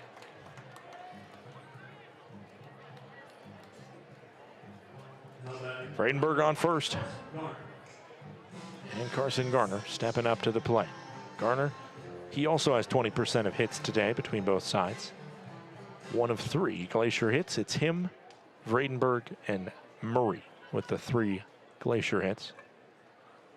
Skips in, and it's 1-0.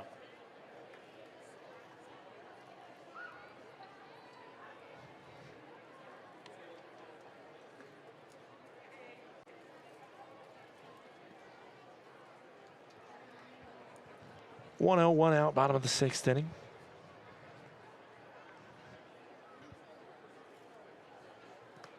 Also skips in, lost the baseball, did Wyatt Grant. Count goes to 2-0. Let's check in on the league scoreboard here, because I mentioned playoff implications. Obviously pretty heavy tonight. Nobody can clinch, and really there's nothing too crazy that's going to happen until next week when scenarios really start kicking up. The Billings Mustangs lead the Great Falls Voyagers 8-5, though I can tell you that is a scoreline the Range Riders are happy about. This one into shallow right field, and it will fall for a base knock. Vredenberg with those long strides goes first to third, and the Range Riders are going to have a runner 90 feet away. And an opportunity here for just a sacrifice to be able to get a run across. This is a massive situation, especially with Garner on first base. Sean Persky wants to come out and have a conversation with Trey Jones. Hornung, he popped out to short and he grounded into a fielder's choice. Tire infield coming in, and I'm assuming they're going to talk about the situation that's happened that they've done themselves, which is what happens if Garner tries to steal. That's probably part of the conversation, because Garner, he has decent wheels. If he goes to second, you either have to bite the bullet and allow him to score. You either try really hard to get the tag and get out number 2, but risk Vredenberg coming home in that time, or you can cut it off and see if you can catch Vredenberg cheating a little bit too far away from third base. For me, especially, I mean, I thought that was an opportunity for Boise to do it in the top half of the sixth. I don't see why they didn't do it. They had Pietkevich, who had good speed on third, and O'Hara, who has great speed on first. Obviously, it wouldn't have mattered because in the end, it was, ground out to second. It wasn't like it was a force out at second. But I don't know. I mean, honestly, if the steal was happening and he hit that ball to second, maybe Beard's covering second base and that ball gets through. It's just one of those weird situations where they've been doing that situation. I thought they were going to try it again, but with 2 outs, they didn't. Sometimes it's almost nice to force a pickle. As that one misses outside, it is 2-0. Obviously, you can also kind of pitch around the batter. And situationally, especially with Millen's struggles with runners in third base and less than 2 outs, he's a better guy to face. Oh, wow. They allowed Garner to lead off a long way over there. He had the jump. He could have done a cartwheel and a flip to second base. 3 balls and no strikes, but I think they're kind of pitching around him. This is kind of the unintentional, intentional walk with Jake Millen on deck, who is a big hit specialist, but also a heavy strikeout guy. I don't disagree if that was the strategy from Boise.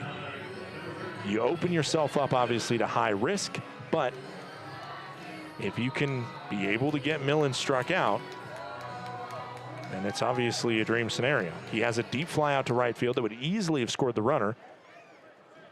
And so now, Trey Jones' 89th pitch of the day will come into the powerful Jake Millen. In the zone, upper part of the plate, count goes to 0-1. Other scores around the PBL, I have not mentioned them yet. Ogden leading Yuba Sutter 6-2. That's not necessarily a score the Range Riders love, but it's fine. 0-1, 1 out pitch with the bases loaded. Downstairs, good block by Grant, 1-1. Idaho Falls leads Red Pocket 6-4. That is kind of a game that's a wash. The only risk to the Range Riders is Idaho Falls goes on a crazy run, but not really worried about that. Missoula leads Long Beach 1-0. That's not a good scoreline for Glacier, and it's yet to begin in Oakland and Modesto. The 1-1 pitch skips in. Another great snag by Grant.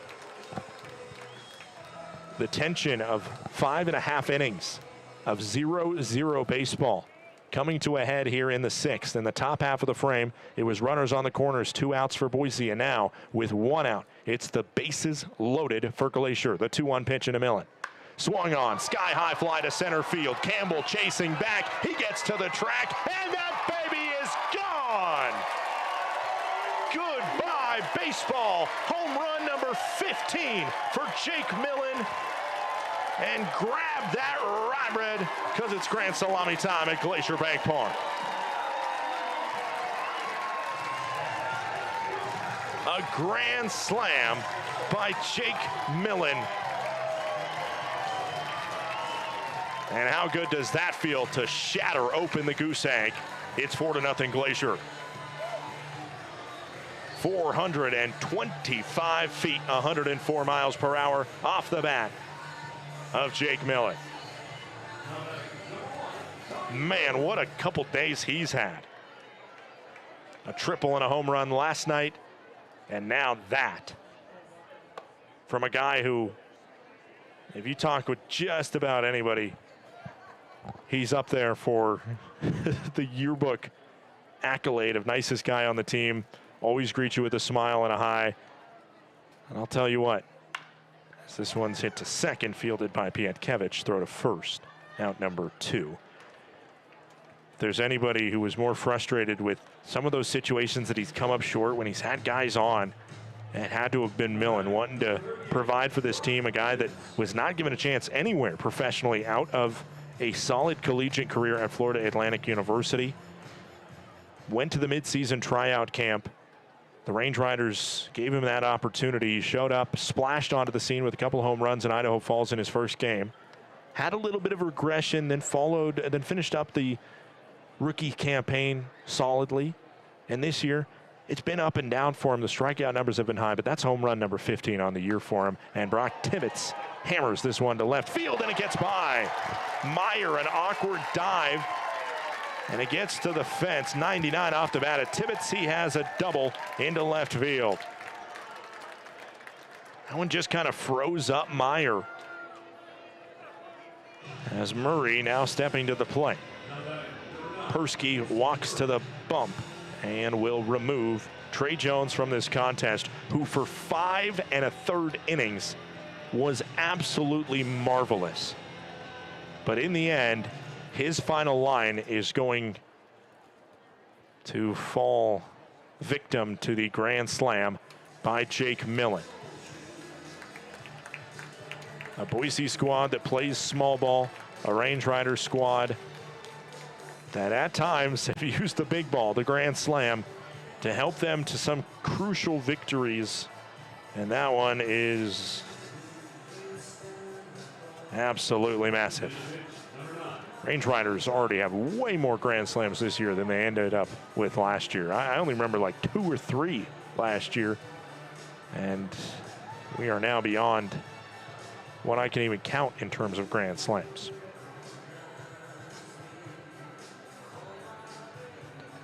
New pitcher entering the contest. It looks to be Cheney Trout entering the game. Returner for this Boise Hawk squad from Poplar Bluff, Missouri, Cheney Trout.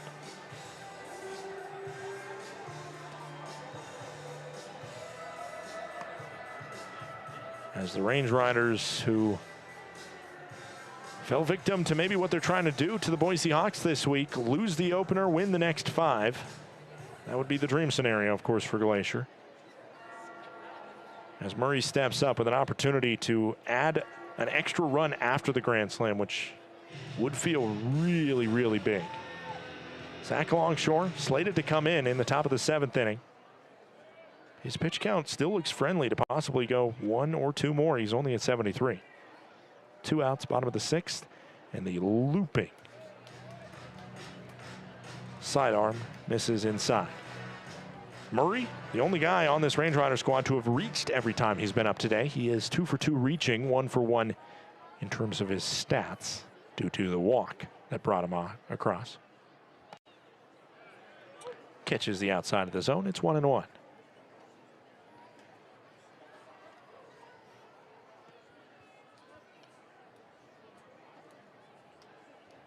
Just crossing 2,000 in attendance here tonight, 2006, which is a great year, 2006. I don't remember it much. I was 10 years old.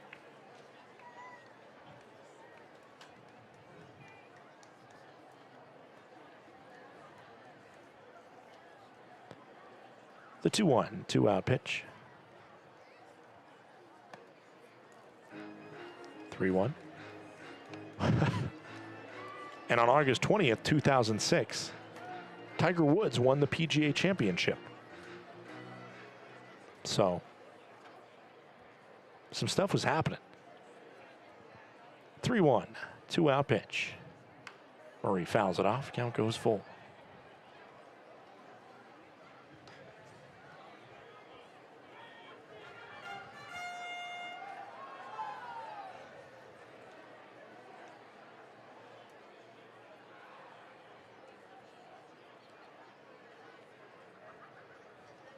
Three-two, 2-out pitch. This one swung on to center field, but it looks corralled for Campbell to finish this frame. Grand slam by Jake Millen, his first grand slam of his professional career. Sends us to the 7th. Range Riders finally break a scoreless tie. It's 4-0 Glacier.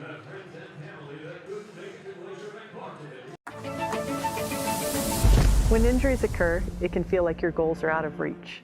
I'm Dr. Karen Purser, an orthopedic surgeon and sports medicine specialist at Logan Health.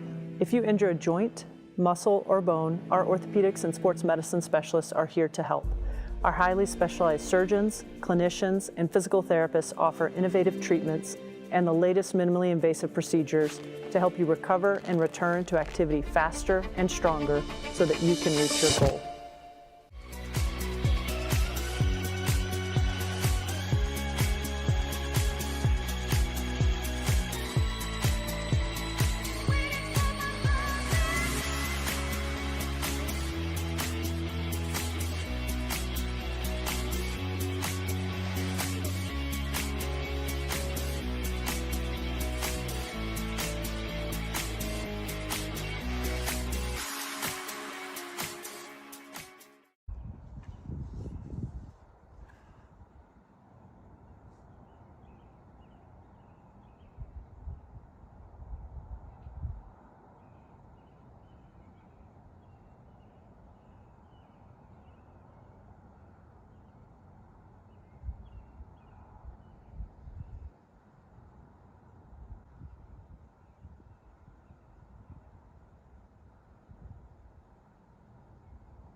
Welcome back. Top 7 here. Scott Gladstone with you. It is the Range Riders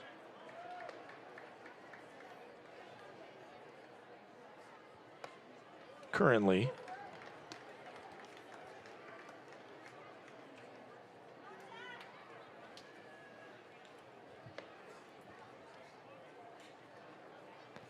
with the 4-0 lead.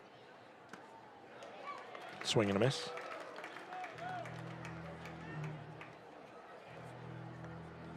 Logan Meyer up the plate, fly out and a ground out. It is Zach Longshore out there.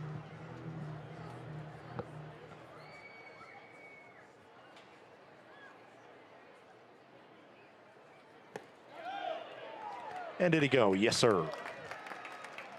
Meyer struck out, swinging, and there's one gone. Matthias Haas now stepping up.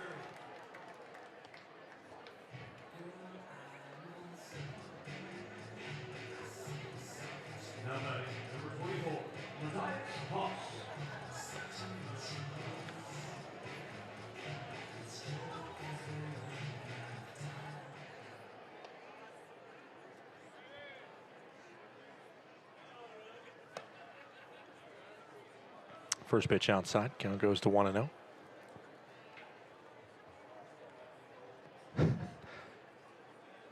Just reacting to something there was Zach Longshore. Hit to third. Rover knocked it down, and there's no play. Call it a single.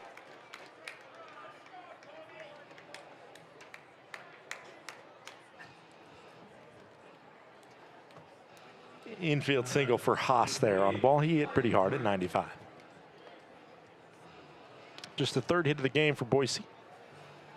Probably enough to get an arm loose just in case things get testy.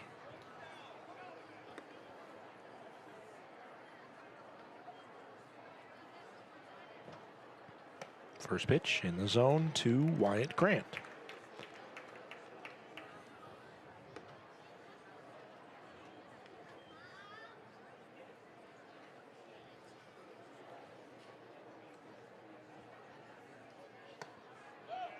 Did he go?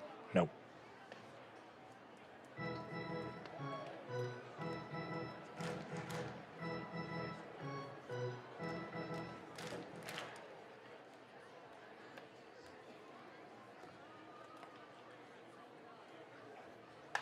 This one broken. Bat floated to Garner. No throw at first. An explosion of the lumber. Haas misread that clearly off the bat because he was leaning a little bit too far away from first, and Garner maybe could have caught him.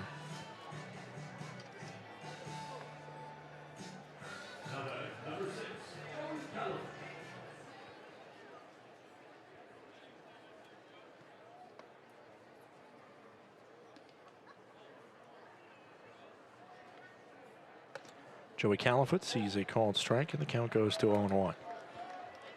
82 pitches thrown now by Zach Longshore. Next pitch will be the 10th of the inning. Haas over there on first. Decent wheels from Haas from what we've seen. That one fooled Califoot, and it's a called strike. Count goes to 0-2.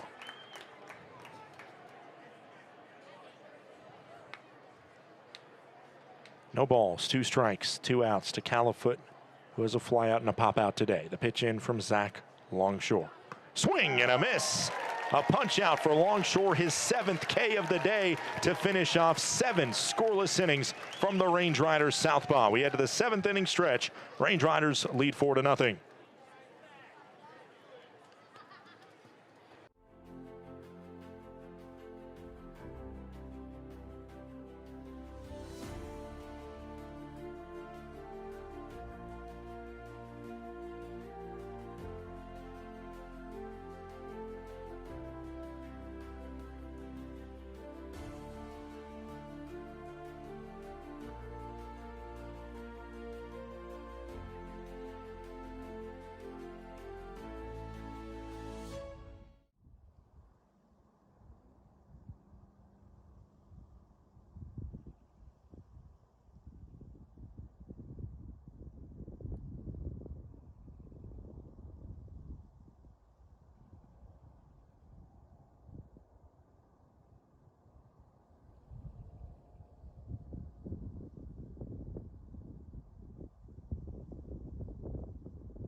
Welcome back in.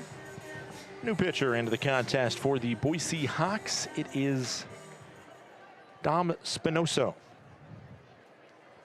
that takes over. First pitch in outside to Kyle Ashworth. Count goes to 1-0. Range Riders now leading 4-0.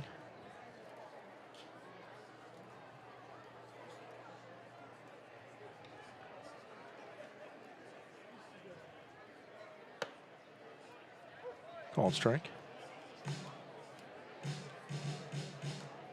It's a solid call by our home plate umpire. 86 miles per hour. ABS would have held it up.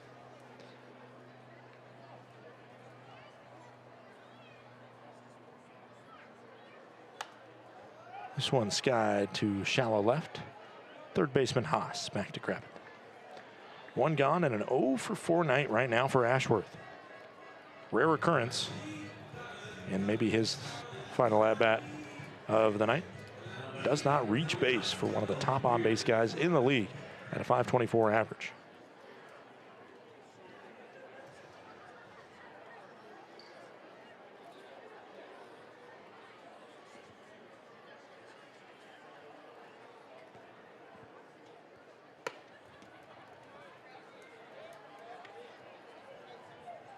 First pitch upstairs, 1-0.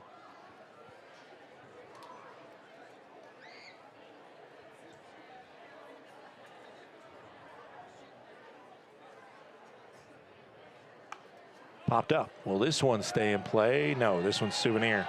Oh, a guy had the hat out. He tried the hat, but it was just outside. I think he didn't get a strong hand, a strong grasp. He was just kind of with the fingers on the bill of the hat.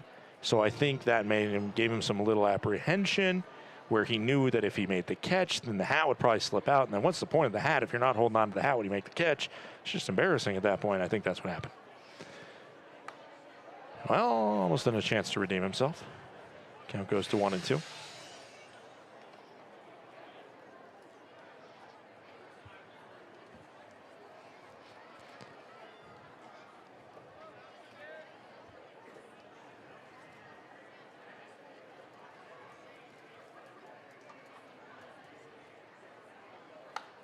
And this one popped up in still in foul territory, but at least in playable territory. Haas gives way to Murillo. Makes the catch for out number 2.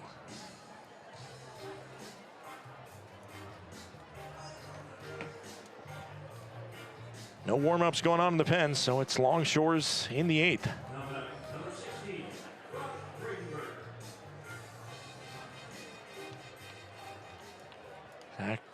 Brock Vredenberg walked his last time up. That started the run that eventually ended in the Range Rider Grand Slam. He was along for the ride as part of it.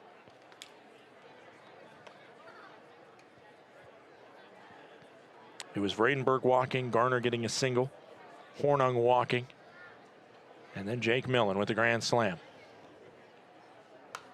Flared foul, 1-1.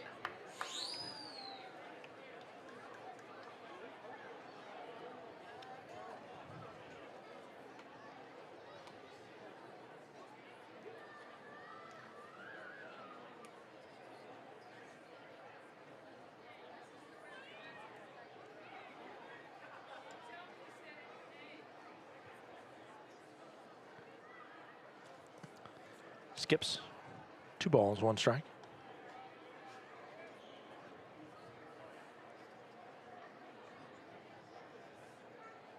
For Zach Longshore, he's going to come out not only trying to go his career high for most innings pitched, which actually I think he's already surpassed. Yeah, he's never gone past 6 innings. So this will be career high for that. This counts 3-1. Pitch coming into Brock Vredenberg. Fouled off, we're full, 3-2.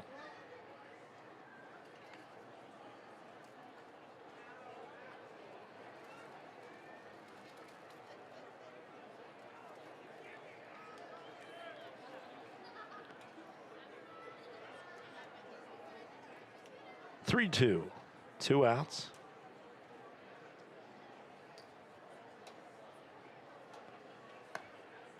It's a ball outside. Vredenberg walks for the 2nd time in a row.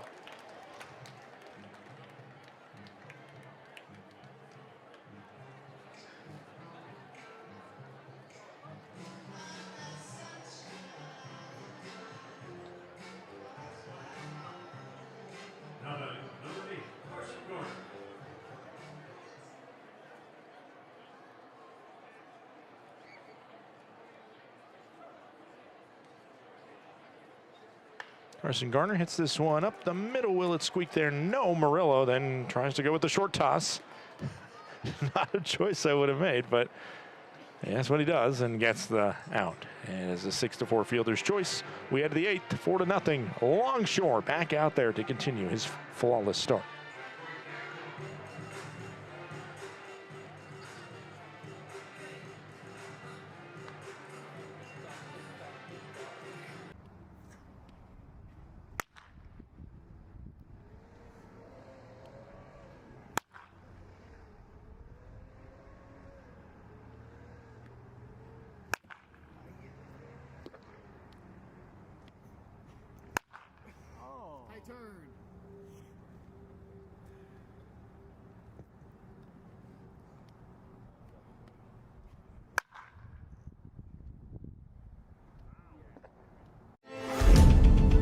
Numbness and tingling in the hand can make you lose your grip. Hi, I'm Dr. Nate Fogel. I'm an orthopedic surgeon and hand specialist here at Logan Health. Repetitive actions can lead to a condition called carpal tunnel. Left untreated, these symptoms can interfere with your daily life. Our fellowship-trained hand surgeons offer patient-specific care to help you regain control.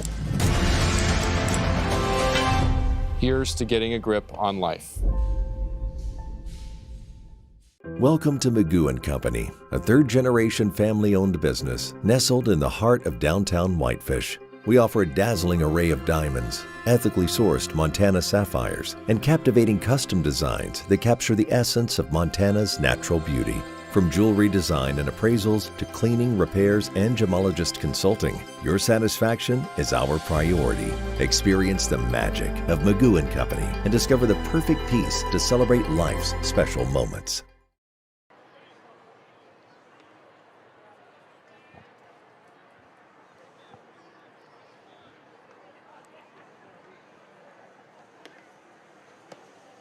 First pitch, a strike in the zone to Ryan Russillo. Warm-ups going on in the pen just in case they need it, but as of right now, on 85 pitches, Zach Longshore trying to finish off one more frame of his best pro start as it stands right now. 4-0 Range Riders lead, top of the 8th inning.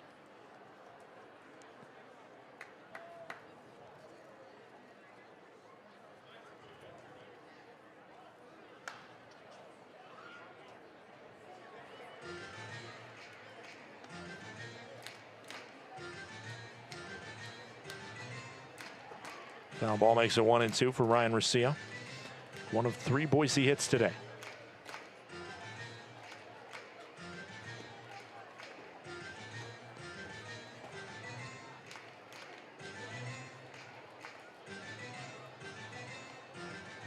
Needs a broken bat replacement after that lumber had its, not just its day, but its career ended.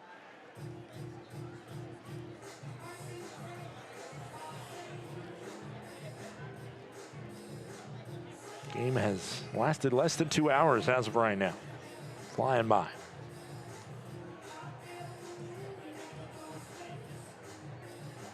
One ball, 2 strikes into Ryan Russillo.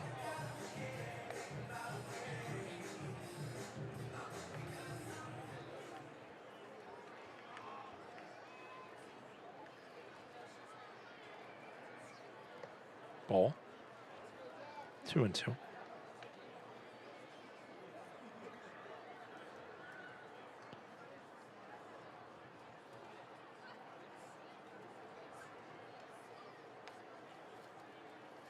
Even count now. Pitch coming in. Swing and a miss. It's a new career high in strikeouts for Zach Longshore, his 8th punchy of the day.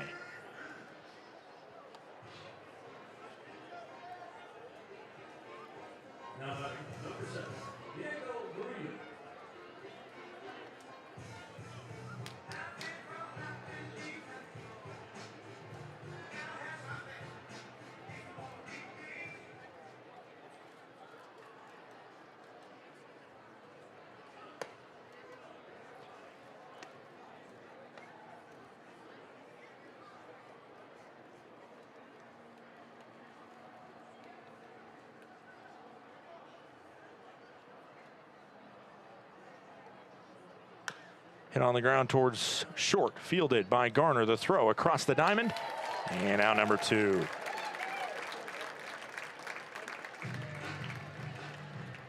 Longshore on 91 pitches. Top of the 8th inning, 4-0 Glacier leads.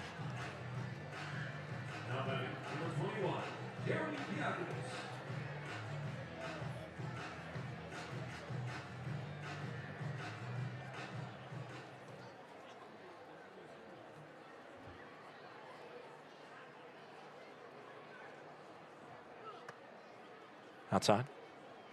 1-0.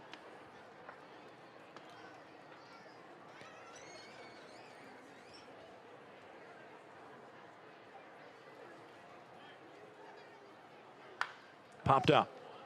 Will this one be playable? No. Count goes to 1-1.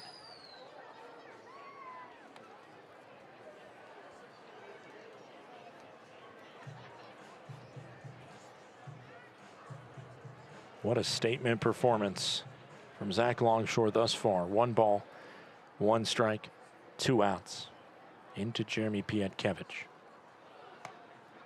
Called a ball. Catcher wanted it for him. Tibbetts tried to frame it.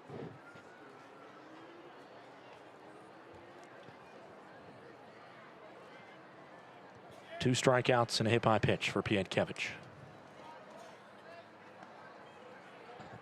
The 2-1 pitch in. Swing and a miss. 2-2. If Longshore is able to get rid of Pietkevich in the next couple pitches, there's an argument to bring him out in the 9th. 96th pitch of the day, just scraped a piece of it. Count goes. Stays at 2-2.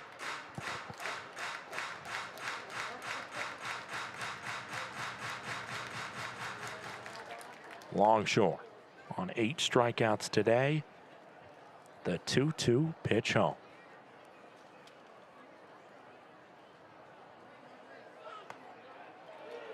It's a called ball and a challenge. It will be confirmed as a ball. Range Riders lose a challenge. I don't disagree with this situation at all. But the Range Riders still only have 1 challenge remaining. Home plate umpire's been nails tonight. I mean, he's been really solid, Ryan Starks. Payoff pitch coming in to Jeremy Pietkevich. The 3-ball, 2-strike, 2-out pitch home. To short. Garner backs up. Needs a good throw across the diamond and gets it. Foot on the bag from Vredenberg. It's 8 complete innings from Zach Longshore. We will see if we get more Zach in the 9th, but for now, it is an absolutely spectacular performance from Longshore. It's 4-0. We head to the 8th. Bottom of the 8th.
Welcome back in. It is the bottom of the 8th inning.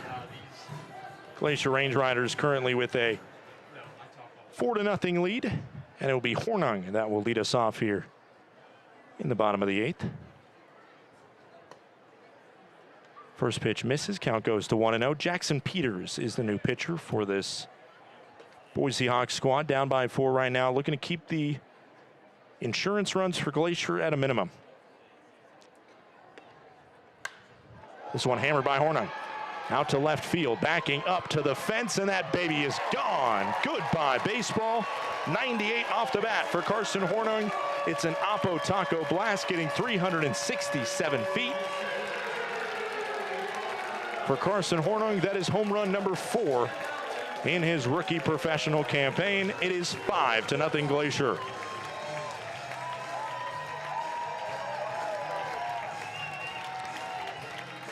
Hornung gets it over Meyer in left field.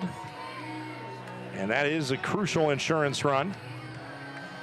Connor Housley right now has a baseball in his hand in the bullpen.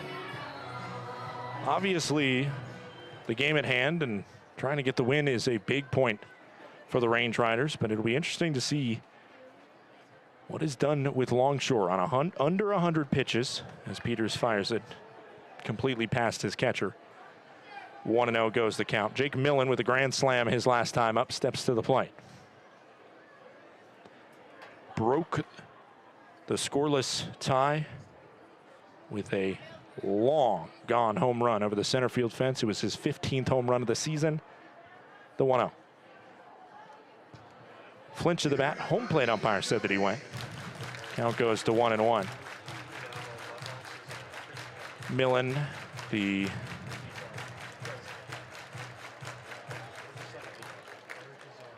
Florida Atlantic grad. 1 ball, 1 strike. Nobody out. Bottom of the 8th inning. This one hit hard, but flared foul over towards the patio over there. 1 ball, 2 strikes. Nobody out. Millen had a deep fly out to the warning track over in right field. And a broken bat fly out to short. 1 for 3. The grand slam, obviously the biggest play of the day. Pitch downstairs, 2-2.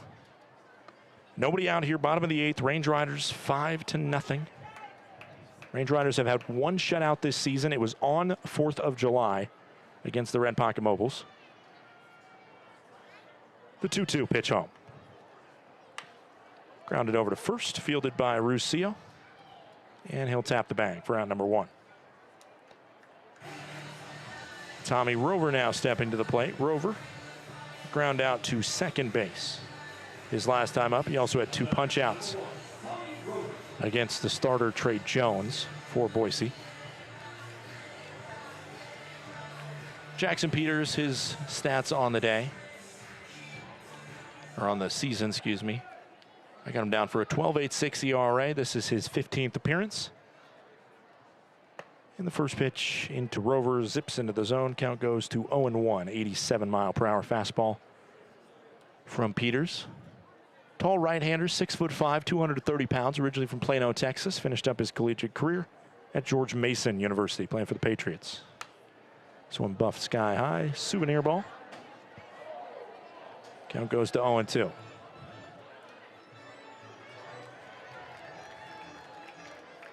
Solo home run, 4th of the season by Carson Hornung earlier this inning. Made it 5-0 Glacier. The only scoring today has come via the long ball. Glacier, a grand slam by Jake Millen. And a solo shot by Carson Hornung. 0-2, 1 out. Into Tommy Rover, who has 10 home runs on the year himself. Ball outside, 1-2.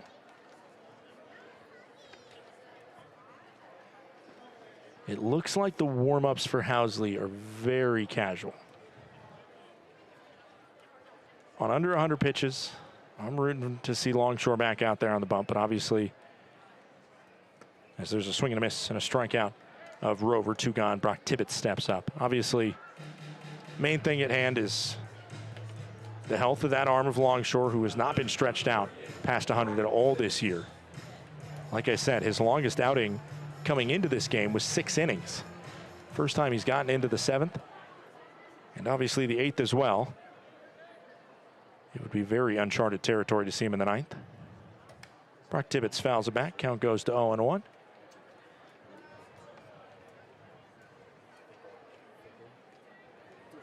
The 0-1, 2-out pitch coming home.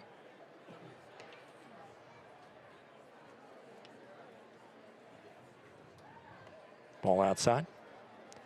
Tibbetts played alongside former Range Rider Ty Bothwell at the University of Indiana down there in Bloomington. Obviously, soon enough, the Hoosiers will be back in action on the gridiron, trying to defend their national title from last year. Fernando Mendoza and the Las Vegas Raiders actually playing a preseason game tonight.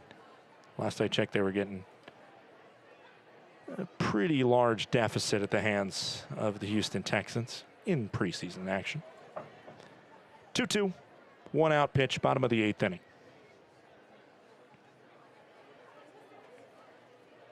Tibbetts 1 for 3 with that double into left field. Fouled it off. Count stays 2-2. Due up in the top of the 9th, the last chance. It is a dangerous part of the order. O'Hara, Campbell, and Logan Meyer. O'Hara had a hit his last time up against Longshore, but he is a lefty bat. So maybe you bring Longshore to at least face that lefty-lefty matchup before passing it off maybe to somebody else. Mainly Housley. That one's called a ball. Did just miss outside. No challenge. We've seen 0 challenges by Boise today.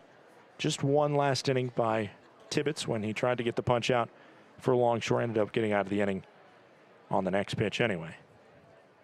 3-2, pitch in, swing and a miss. Tibbetts turned down on strikes, and we head to the 9th inning of play. It is Housley to take over for Longshore, and we'll talk all about it when we come back. Range Riders trying to close out a Thursday night victory.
Welcome back in. It's Connor Housley to try and close this contest out. He will see 2, 3, and 4. Housley here in the top of the 9th inning. Range Riders trying to finish off their second shutout of the year, and I do have a final line for Zach Longshore. 8 innings pitched, 3 hits allowed, no runs, 8 strikeouts, 1 walk, and a hit by pitch. First pitch delivered into the zone at 94 miles per hour. A whip on the day for Zach Longshore of 0.5. Absolutely marvelous. He threw 98 pitches in 8 innings. The 0-1 comes into Michael O'Hara, who is 1 for 3 with a single last time up. Pitch downstairs, 1 ball, 1 strike.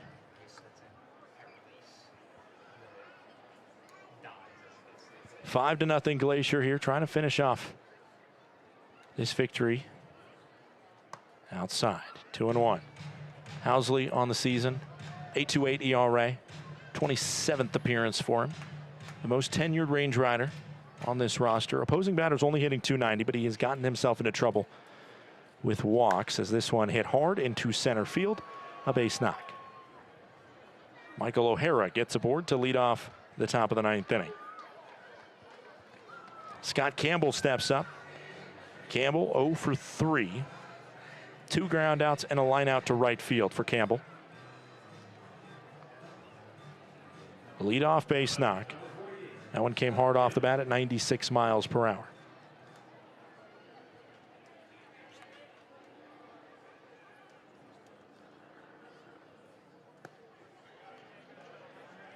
First pitch misses. Count goes to 1-0 on Campbell.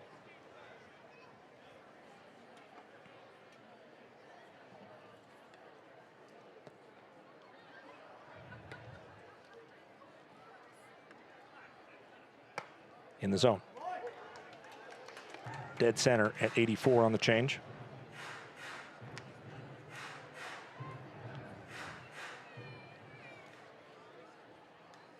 One ball, 1 strike into Campbell. 2 SEC guys here who each spent different stints in the Southeastern Conference. That one called a strike up high, and it's a smart challenge by Campbell. Can't take him home with you. It will go to 2-1. After review, it is overturned to a ball. Boise has 2 challenges remaining. One of the rare misses by our home plate umpire right there. Count goes to 2-1.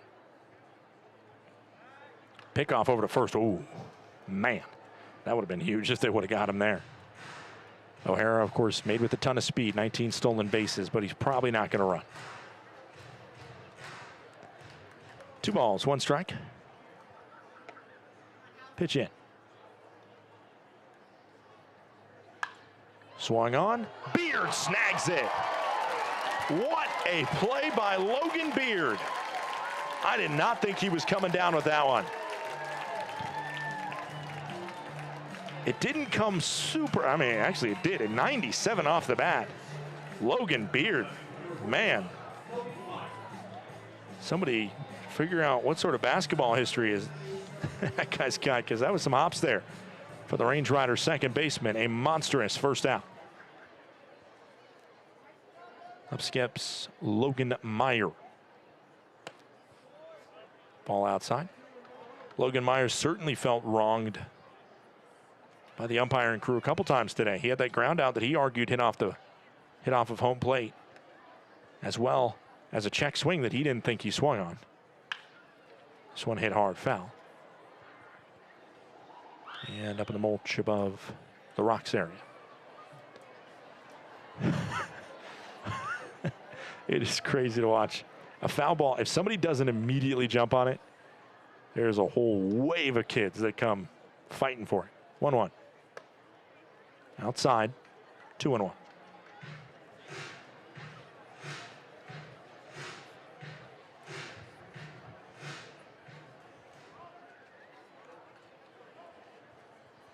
A 2-1, 1-out pitch.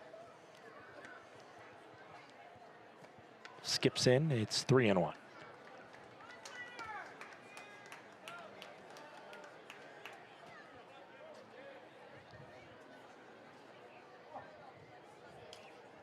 Hitters count for Logan Meyer.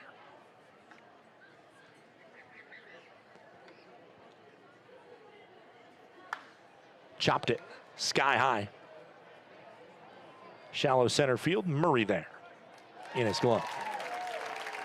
Out number 2. Good job by Housley to put that one right at the cusp of the top of the zone. 94, it would have been ball 4 if it would have been taken, but it was just close enough to swing on him, especially on a hitter's count. Meyer wanted to do some damage maybe, and he fell for the trap set by Housley. 2 gone as the Hawks are down to their last out. First pitch slots the zone. It is 0-1, and kind of shocked Matthias Haas didn't challenge that one. He would have got it flipped and overturned, but he decides to hold on to it. Hold on to both challenges, as this one is in the zone, and it is 0-2. That one definitely shouldn't have been challenged. It was nearly dead center. And now, Housley a lot to work with. The Range Riders have a challenge in their back pocket. They also got an 0-2 count with 2 outs on the number 5 batter, Matthias Haas. The 0-2 pitch coming home. To the backstop, Tibbetts will not make the throw to second. O'Hara's fast enough where he beats that out, but if that's somebody slower, then maybe there's a play to make at second base off a bare hand snag. Doesn't matter, however. Just focusing on the task at hand. Deal with the batter in front of you. 1 ball, 2 strikes, 2 outs. Pitch in from Housley. Ball outside, 2-2.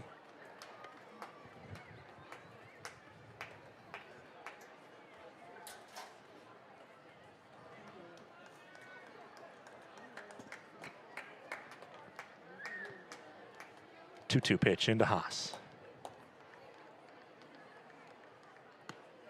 Outside again, it's 3-2.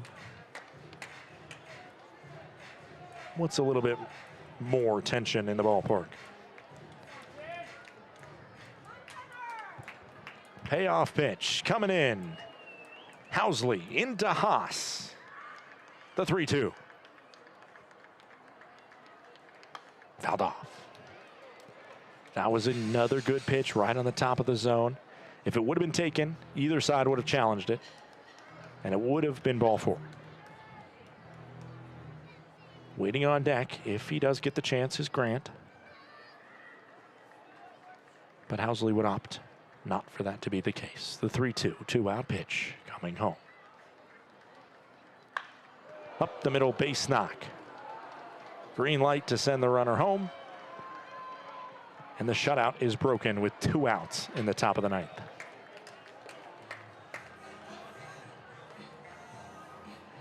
O'Hara scores to make it 5-1. And are we going to see a pinch runner or a pinch hitter?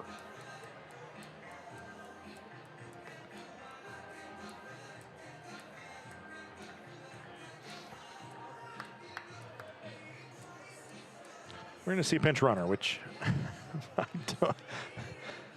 I don't necessarily understand.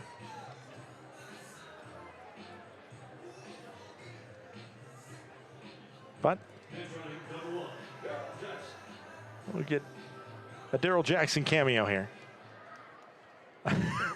Just, why would you pinch run what would be the second run when you need a 5-run comeback?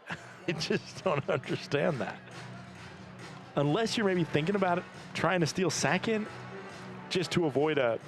I mean, the only time a pinch runner matters, if it's not a tying run, is basically if there is a ball hit up the middle, a diving play made by the shortstop, and the only throw he can make is a flip to the second baseman covering the bag, or vice versa, you know. But other than that, I mean, who cares how fast that guy is? 5-1 the scoreline here as the Range Riders 2 outs on the scoreboard. Housley just trying to push through and get the final out. Just fascinating. I mean, if they get to a point where there's a tying run on base, why wouldn't you want to have Daryl Jackson available for that? 1-0 pitch.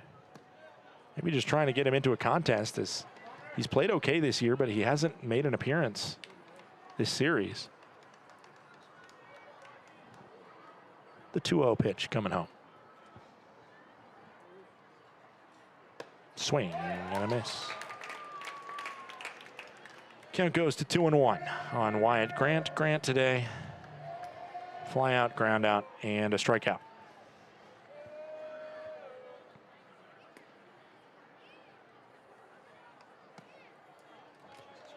It's ball 3.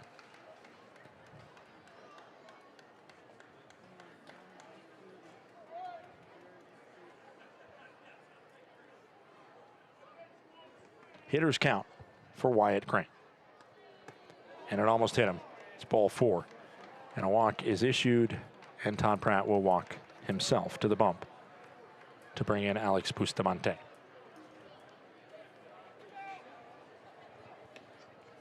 Joey Califoot steps up to the plate. One of those situations where obviously you understand, like, not bringing long short out in the bottom of the 9th, just because he had so many pitches on him, and you want to save him and, you know, save his health for the long term and for the final couple weeks. But man, he very well could have come out there and spun a 3-up, 3-down inning the way he was cruising through this Boise Hawks squad, especially with O'Hara leading off the frame, and O'Hara, the lefty.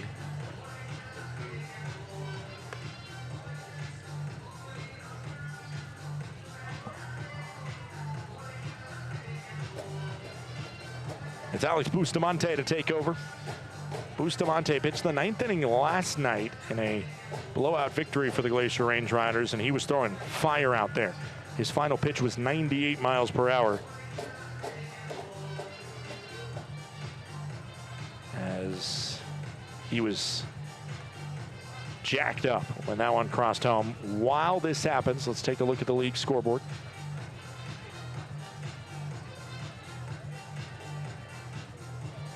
Billings leads Great Falls 13-5. That's a good scoreline for Glacier. The problem is that Long Beach has a 4-0 deficit at the Missoula Paddleheads. That is not a good sign. A Missoula win and a Glacier win helps Missoula a ton. The Range Riders are helped with a Long Beach win over Missoula, and a win themselves, obviously, as well. Ogden leads Yuba Sutter 9-4. And Idaho Falls leads Red Pocket 15-5. I think we're getting no, I don't think we are getting a pinch hitter. Maybe we're getting a pinch runner over there. Yes, we are. We're getting a pinch runner at first, which I'm just fascinated by that decision. I think it's Underwood. I mean, maybe it's looking ahead.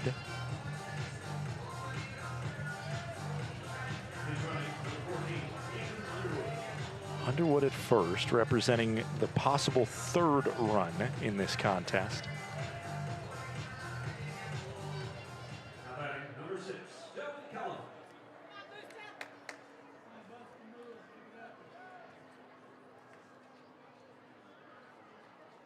2 outs, pitch into Califoot from Bustamante, and it's a ball. Range Riders 1 out away still.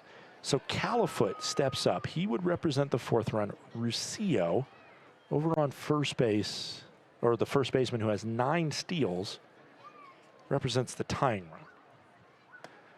Did he go? They asked if he went. He said no. That certainly looked like he did. Count goes to 2-0. But the umpire's on second base, and so they have to ask him. 2 balls, no strikes. Joey Califoot is 0 for 3 today.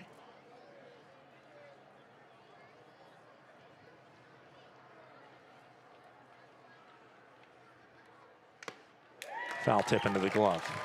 Count goes to 0-1. That one 85, upper part of the zone. 2-1, 2 outs.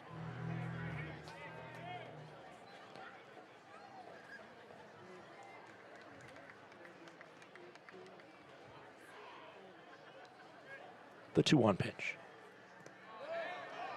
And it misses.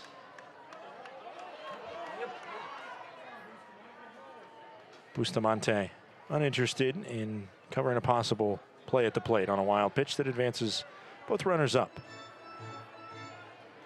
2 now in scoring position, but still the same task at hand. Get rid of the batter in front of you, and you're good. About a ball away from bringing the tying run to the plate here in the 9th. The 3-1 hitters count for the designated hitter, Joey Califoot.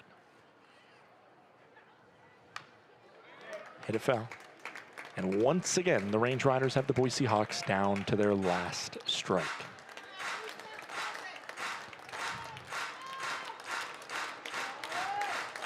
The 3-2, 2 outs. The pitch coming home as the clock ticks near 9 p.m. local time. The 3-2. Fouled it off his lower body. It was 97 on the gun in the inner part of the plate, but obviously protecting. Both teams have challenges. Anything taken, it would be smart to challenge it by the other side, no matter how it's taken. And if you're Califoot, you got to have some guts to take one because you don't want to get punched out looking. 3-2, once more. Swing and a miss. Bustamante out of the jam. And we head to the post-game show where there's a little back and forth. Bustamante going after it with Califoot. I don't know what's being said as Tibbetts is holding them back.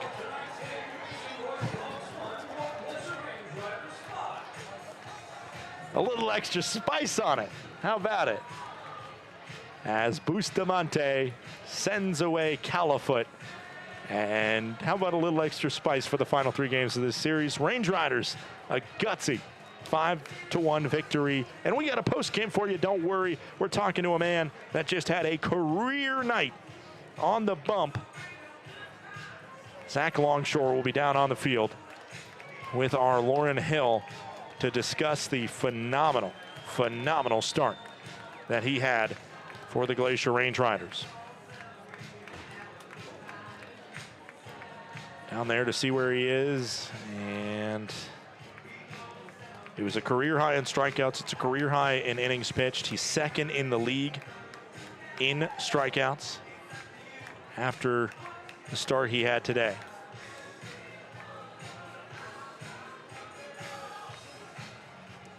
And now it looks like he's down there on the field with our Lauren Hill, ready for a post-game interview. Zach Longshore, one of the aces for the Glacier Range Riders after a career night, down on the field with Lauren Hill. All right, right, Zach, you delivered 8 scoreless innings tonight with 8 strikeouts, 1 walk allowed, and only 3 hits allowed. With 8 strikeouts, this is the most you've earned in your pro career in one game. What are your emotions right now? I'm just happy that we won tonight, and got to thank the defense and the offense for putting on a show for us today. Thank you. And you are now second in the Pioneer League in strikeouts. Typically, we see 6 to 7 innings pitched here. I saw you in the conversation with our manager. Were you pushing for more over there? I was asking to go out for the 8th inning, and then they told me don't even try to go out for the 9th inning, so I was like, oh, fair enough. Do you think you could have pitched that 9? You know, if whatever they ask me to do, I'm always happy to do it, so. Yeah. You know. All right, and last question. Millen hit that grand slam in the 6th. What are the emotions like when something like that happens and you have to go back out and lock back in and pitch? Oh, that was awesome. I mean, that was just great to see the offense with a big hit right there. We had guys on base, and to see all those runs come in was awesome. All right, well, thank you, Zach. Thank you. Zach Longshore, what a night. A well-deserved ovation from the Flathead faithful, and a very politically correct answer in terms of if he could have pitched that 9th inning. He said, I do what the coaching staff tells me to do. I'm going to do whatever's asked of me. Love that answer from Zach Longshore. We'll take a quick break and come back and wrap this puppy up from Glacier Bank Park. Range Riders win 5-1 and take a 2-1 series lead.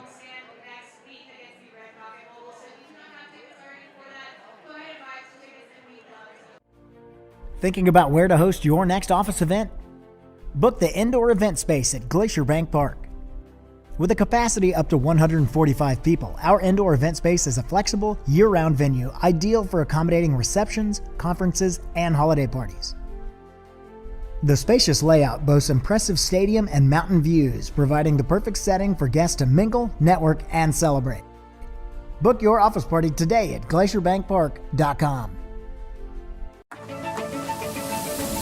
When injuries occur, it can feel like your goals are out of reach. I'm Dr. Karen Purser, an orthopedic surgeon and sports medicine specialist at Logan Health. If you injure a joint, muscle, or bone, our orthopedics and sports medicine specialists are here to help.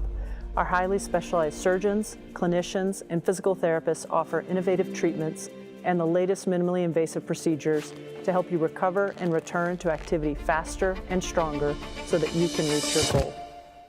Welcome to Magoo & Company, a third-generation family-owned business nestled in the heart of downtown Whitefish. We offer a dazzling array of diamonds, ethically sourced Montana sapphires, and captivating custom designs that capture the essence of Montana's natural beauty. From jewelry design and appraisals to cleaning, repairs, and gemologist consulting, your satisfaction is our priority. Experience the magic of Magoo & Company and discover the perfect piece to celebrate life's special moments.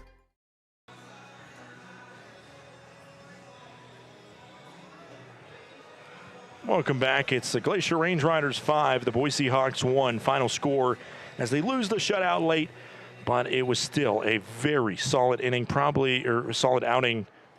Probably the best start of the year from any Glacier Range Rider pitcher. Zach Longshore will be well in line to earn Pioneer League Pitcher of the Week honors for the second time this year. 8 full, no earned runs, 8 strikeouts, and 1 walk, just 3 hits allowed from Zach Longshore. An absolutely spectacular outing. Alex Bustamante does pick up the save because even though he pitched 1/3 of an inning, the tying run was on deck when he stepped on the bump.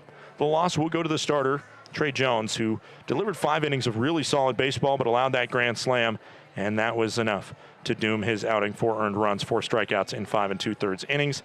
Final score, Range Riders 5, Boise 2. The grand slam by Millen, and the solo home run by Hornung, the difference for Glacier. One check in on the league scoreboard to see how everybody else is doing around the league. Everybody's still playing. Obviously, we got done pretty quick, just 2.5 hours here. Billings leads Great Falls 13-5. Ogden up 11-4 on Yuba Sutter.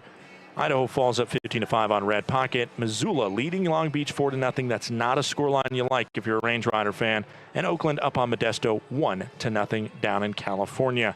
That'll do it for today's broadcast. A huge shout out to everybody that makes this broadcast possible. From all of us here at the Glacier Range Riders, including our sideline reporter with the postgame interview there, Lauren Hill. My name is Scott Gladstone. Please have a great rest of your evening and stay safe out there. We'll talk to you at 7:05 p.m. tomorrow night.